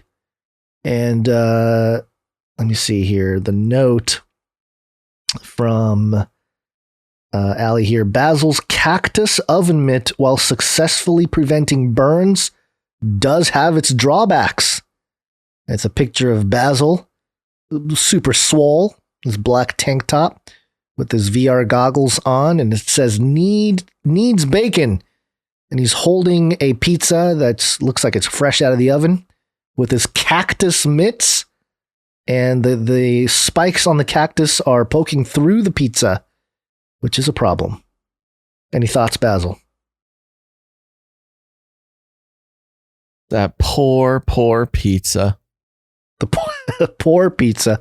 I feel like I'm talking to the cyborg AI. You got to ask him a question and then wait 10 seconds for them to type up their answers and then robotically deliver it. You've got to wait for my cybernetic brain machine interface to connect to Skynet.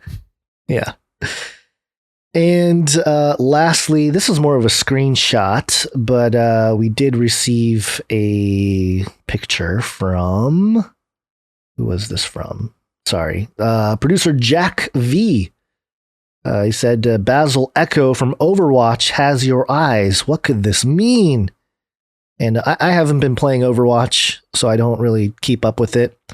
But apparently one of the characters named Echo, I guess, has googly eyes, but also a crescent moon and a star on the forehead. I don't know what's going on with this one. Anything? Illuminati confirmed. Oh, okay. All right. Well, that's it for the producers for today.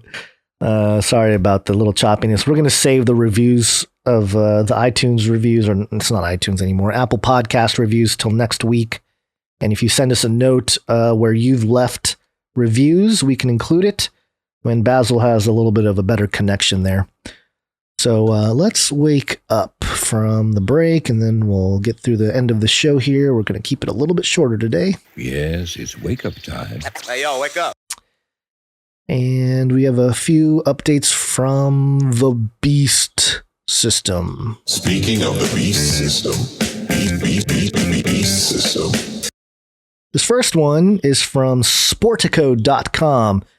Croatian tennis player sells ad space for an arm and a NFT. NFTs being non-fungible tokens. We've talked a little bit about it before. And it says here, like so many athletes, Croatian tennis player Oleksandra Olinikova is getting into non-fungible tokens, NFTs. But while her peers are selling digital collectibles, the 20-year-old has literal skin in the game. 6 days after putting it up for auction on the popular NFT marketplace OpenSea, Olinikova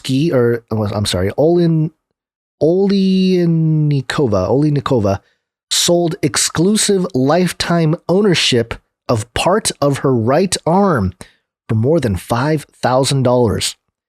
I don't know about you, Basil, but $5,000 would not be enough money to sell some real estate from my body. Okay. The concept is not entirely new. Temporary tattoo. Yep, it's tough. Yep, tough. The concept is not entirely new.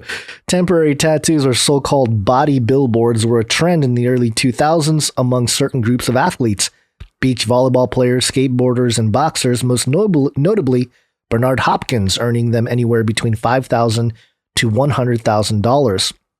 Olinikova is now reintroducing a potentially permanent version of the concept digitally tied to fluctuating cryptocurrencies and blockchain.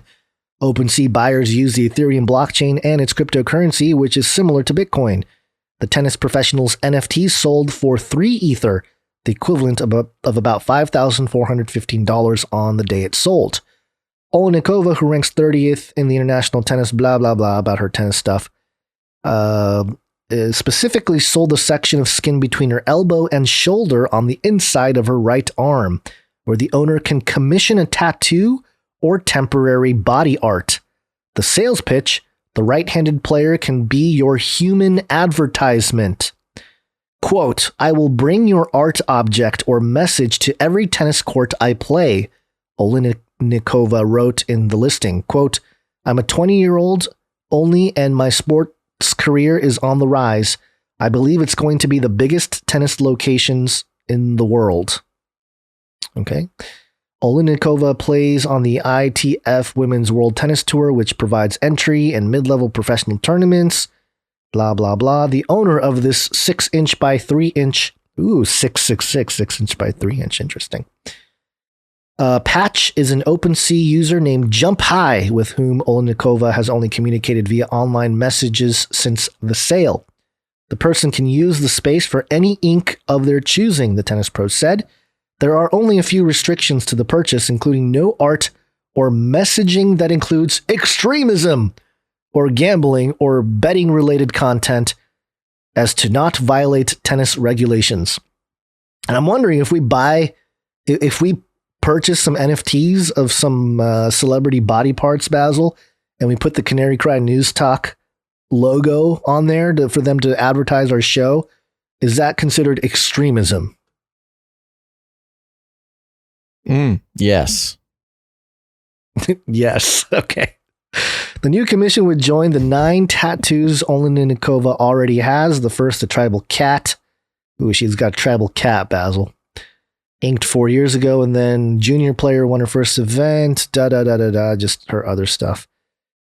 The owner can also leave the patch of skin blank or resell it later, potentially at a higher price. Olinikova told Sportico she believes there would be, quote, at least 100x return on her NFT, which she calls, quote, an extremely smart investment if someone did choose to sell in the future. This is the first NFT of its kind ever created and sold, Olenikova said, which I don't think is true. I remember in 2018 or 19, some guy was basically selling every inch of his body as an NFT, but he wasn't a famous athlete, so he didn't get the kind of press that she's getting here. Any case, I don't have to read the rest of it here. Basically, the idea is using the whole idea of an NFT, non-fungible token. We've talked about it a little bit before. It's all the craze right now. It's a little overhyped, I think. It's the same thing, a similar thing as licensing is now. And certainly it's different in that a lot of it is transparent. You don't need a middleman to administer it. But anybody who owns the private keys to that NFT has ownership rights. And for this example, she basically, this athlete sold part of her body. And it speaks a little bit into the Revelation 13 concept of a mark of the beast in a sense, because, if the Antichrist, man of sin, and the false prophet really that administers the mark of the beast is able to claim ownership over you with a mark, a symbol that goes on the forehead or the right hand, it's very similar if you're talking about having that identification immutable on a blockchain ledger for all to verify digitally. So it's something interesting, especially when it gets into body art and body real estate, connecting to the digital realm. Any thoughts, Basil, if you're still there? No. Okay. You sound so defeated. I feel so bad. You just sound so down in the dumps. I am. I'm a little sad, but we're gonna make it through this. Mind control intensifies. I was hoping you'd read this story just because it's interesting. But this is news.com.au. I can give it a try. And give it a try. It seems like there's a little less of a delay going on right now. Maybe not. I've been saving up my bandwidth, saving my pennies. All right, this is coming from news.com.au. The headline is CEO of mattress company Holstens used mind control on staff, lawsuit claims. A Swedish mattress maker to the stars is led by a kooky CEO who hires employees based on their vibrations and subjects underlings to obscene training videos, a new lawsuit alleges. Chief Executive Jan Ride has effectively turned his bizarre beliefs into company policy at Holstens, whose iconic checker beds fetch as much as $400,000 and are owned by the likes of Tom Cruise, Angelina Jolie, Vladimir Putin, and Swedish royal family, court papers say. Mr. Ride, the fifth generation of his family to run the firm, pressures workers to attend mindset training sessions while keeping his personal hypnotist on the payroll to evaluate employees' enlightenment levels, according to the federal lawsuit that accuses him of creating a hostile work environment. Lisandra Vega, the former Holstens executive recruiter who filed the suit on Wednesday in Manhattan federal court, claims she was forced to follow a mishmash of metaphysical philosophies to evaluate job candidates instead of looking to their skills or work experience. Among them were spiral dynamics and the scale of enlightenment, which evaluates people based on their vibrations and frequency, the suit says. Shockingly, as part of her job, Miss Vega was subjected to this barrage of orchestrated belief systems that was meant to and did in fact impact the way she thought and approaches all aspects of her life, not simply executive recruitment, the lawsuit reads. Quote, such mind control is akin to forced religious doctrine and has no lawful place in any work environment. Mr. Ride's right-hand man, Gregory Downey, who has, quote, increasingly outsized influence over executive decision-making at Holstens, also allegedly led daily training sections on vaguely spiritual topics like intention mapping or self-reflection. Did you lose me? Yeah, I kind of skipped through that paragraph there, but it's not the worst, I guess. More New Age nonsense. Yeah. While Hostens claimed these sessions are only recommended, they were essentially mandatory because Mr. Ride attended at least one a day and tracked who else was there, the complaint claims. Despite his strange beliefs, Mr. Ride was a punishing boss who's prone to cursing out subordinates on Zoom calls and making inappropriate remarks, like his repeated claim that Russian ruler Vladimir Putin now kills less people because he brought Holsten's bed. The complaint alleges. That's good. That's good marketing there. Somebody. Yeah, maybe we should get one for Biden. Oh. The last straw was Miss Vega, who was a lewd sales training video that Mr. Ride sent to more than a dozen senior staffers in November. The 15-minute clip contained footage of lions killing live prey, whom the narrator compared to salespeople while making copious use of the F word and sexually explicit language, according to the suit. The narrator also states that the male lion had to jump in to hunt because he got tired of waiting for the female lion that he referred to as a B word to do it. The suit says, while watching the video, Miss Vega shook uncontrollably, the complaint reads. Ms. Vega was one of several employees who complained to Hostens higher-ups about the salacious video, which Mr. Ride flippantly described as containing grown-up language. This says the suit.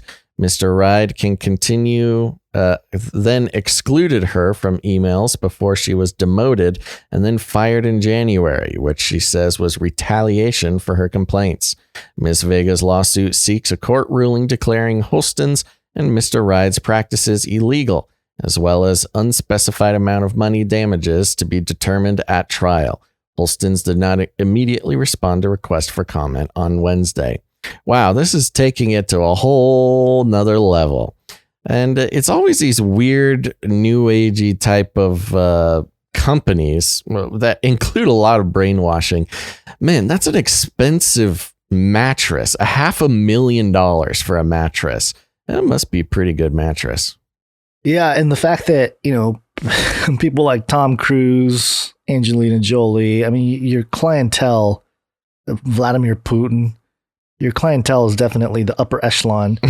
And it's interesting because I thought, at first I thought like, hey, listeners to Canary Cry News Talk and, people that have viewed Face Like the Sun for a while, they can probably work at a company like this and kind of stay undercover in a sense. Just use the language, like, oh, my green spiritual aura is emanating today, and I hope you can see it, Mr. Ride.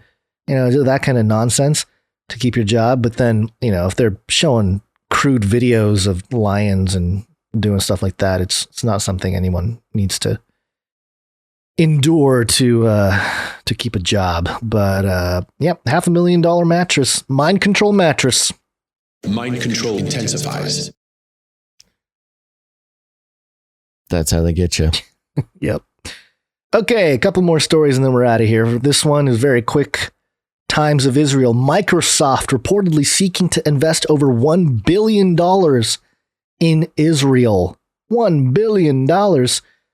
U.S. tech giant Microsoft is reportedly planning to invest $1 billion to $1.5 billion in Israel through setting up a new data center locally and expanding its chip research and development activities. Microsoft CEO Satya Nadella spoke to Prime Minister Benjamin Netanyahu earlier this month and informed him about the plans, Globes reported on Monday, without saying where it got the information.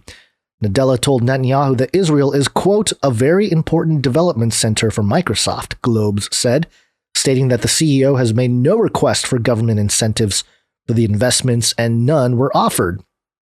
Spokespeople for Microsoft in Israel and for the Prime Minister's office declined to comment on the report. Microsoft benefits from the low tax rate of 6% on profits from the intellectual property generated in Israel, lower than the average corporate tax rate of 23%.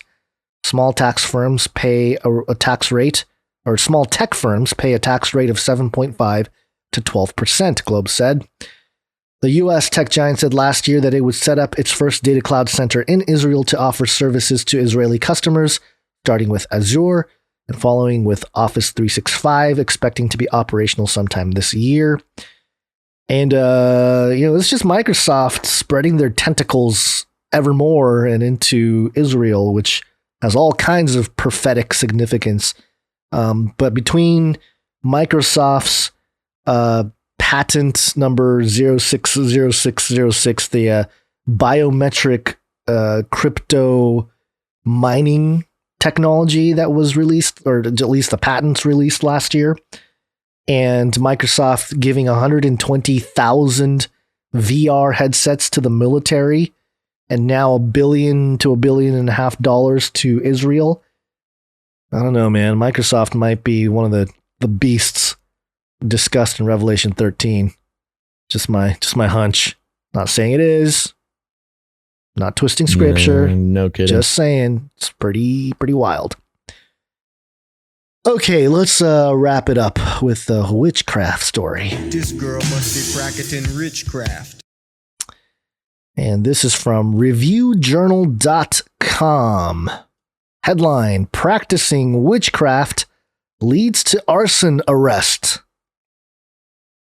And the story. A transient who has been arrested or cited at least 40 times in the Las Vegas Valley in the last 8 years is now charged with first-degree arson after police say he started a fire at the Northeast Valley department store while, quote, practicing witchcraft. This girl must be practicing witchcraft. Poor boy. Bruno Nidrara, 33 years old, was arrested Sunday after a fire broke out at Kohl's, 1300 South Nellis Boulevard near East Charleston Boulevard. Las Vegas police said in an arrest report. The police and Clark County firefighters were called to the store at 2:30 p.m. for a blaze in a large trash compactor connected to the store. There were customers and employees in the store at the time. That's crazy. A store employee said the person who started the fire was seen walking away from the scene in the direction of a nearby pedestrian bridge. Police said an officer and employee headed that way, then found Nia Drower at a small camp made out of wooden boards. The store employee identified Nia Drower as the fire starter, police said. Nia Dyer, according to police, told the officer he, quote, had a fire and got it out of control. Quote, Bruno said he lit a notebook on fire so he could draw a flame from the notebook in order to practice witchcraft, police wrote in a report. Niederauer told police he drew the burning notebook on the ground outside the store, but the flames spread to some trash. He fled the scene while he couldn't put the fire out. Quote, as the fire grew larger, Bruno left the area in fear he would be in trouble for starting the fire, police said. Las Vegas Justice Court records show dozens of arrests or citations for Niederauer since 2013, yada, yada, yada.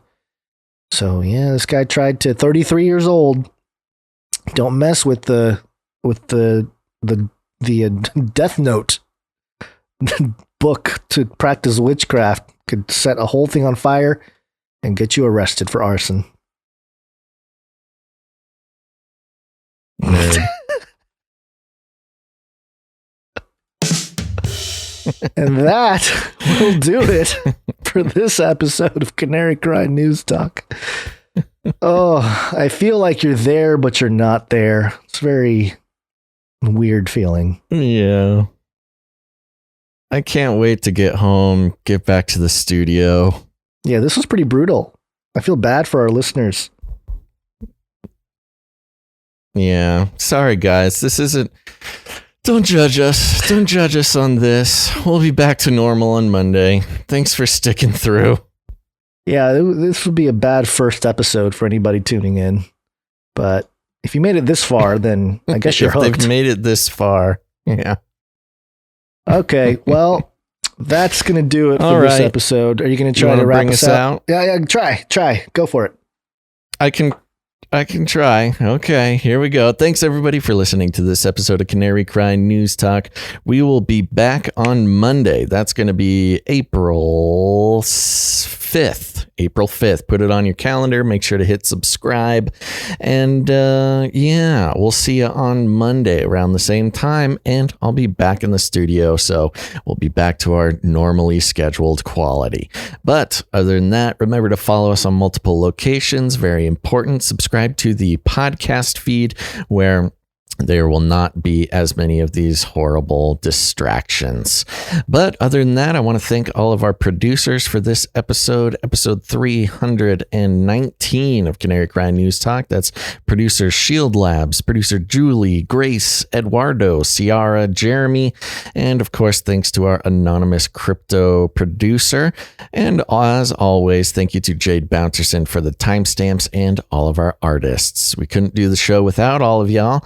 And we'll need more producers on April 5th. So if you've been thinking about it, please consider becoming a producer of the show and join us in a rebellion against the corporate stranglehold that is the advertising industry is around, especially independent media producers like ourselves. You can do that by heading to patreon.com/CCNT, or even better, canarycryradio.com/support. canarycryradio.com/support.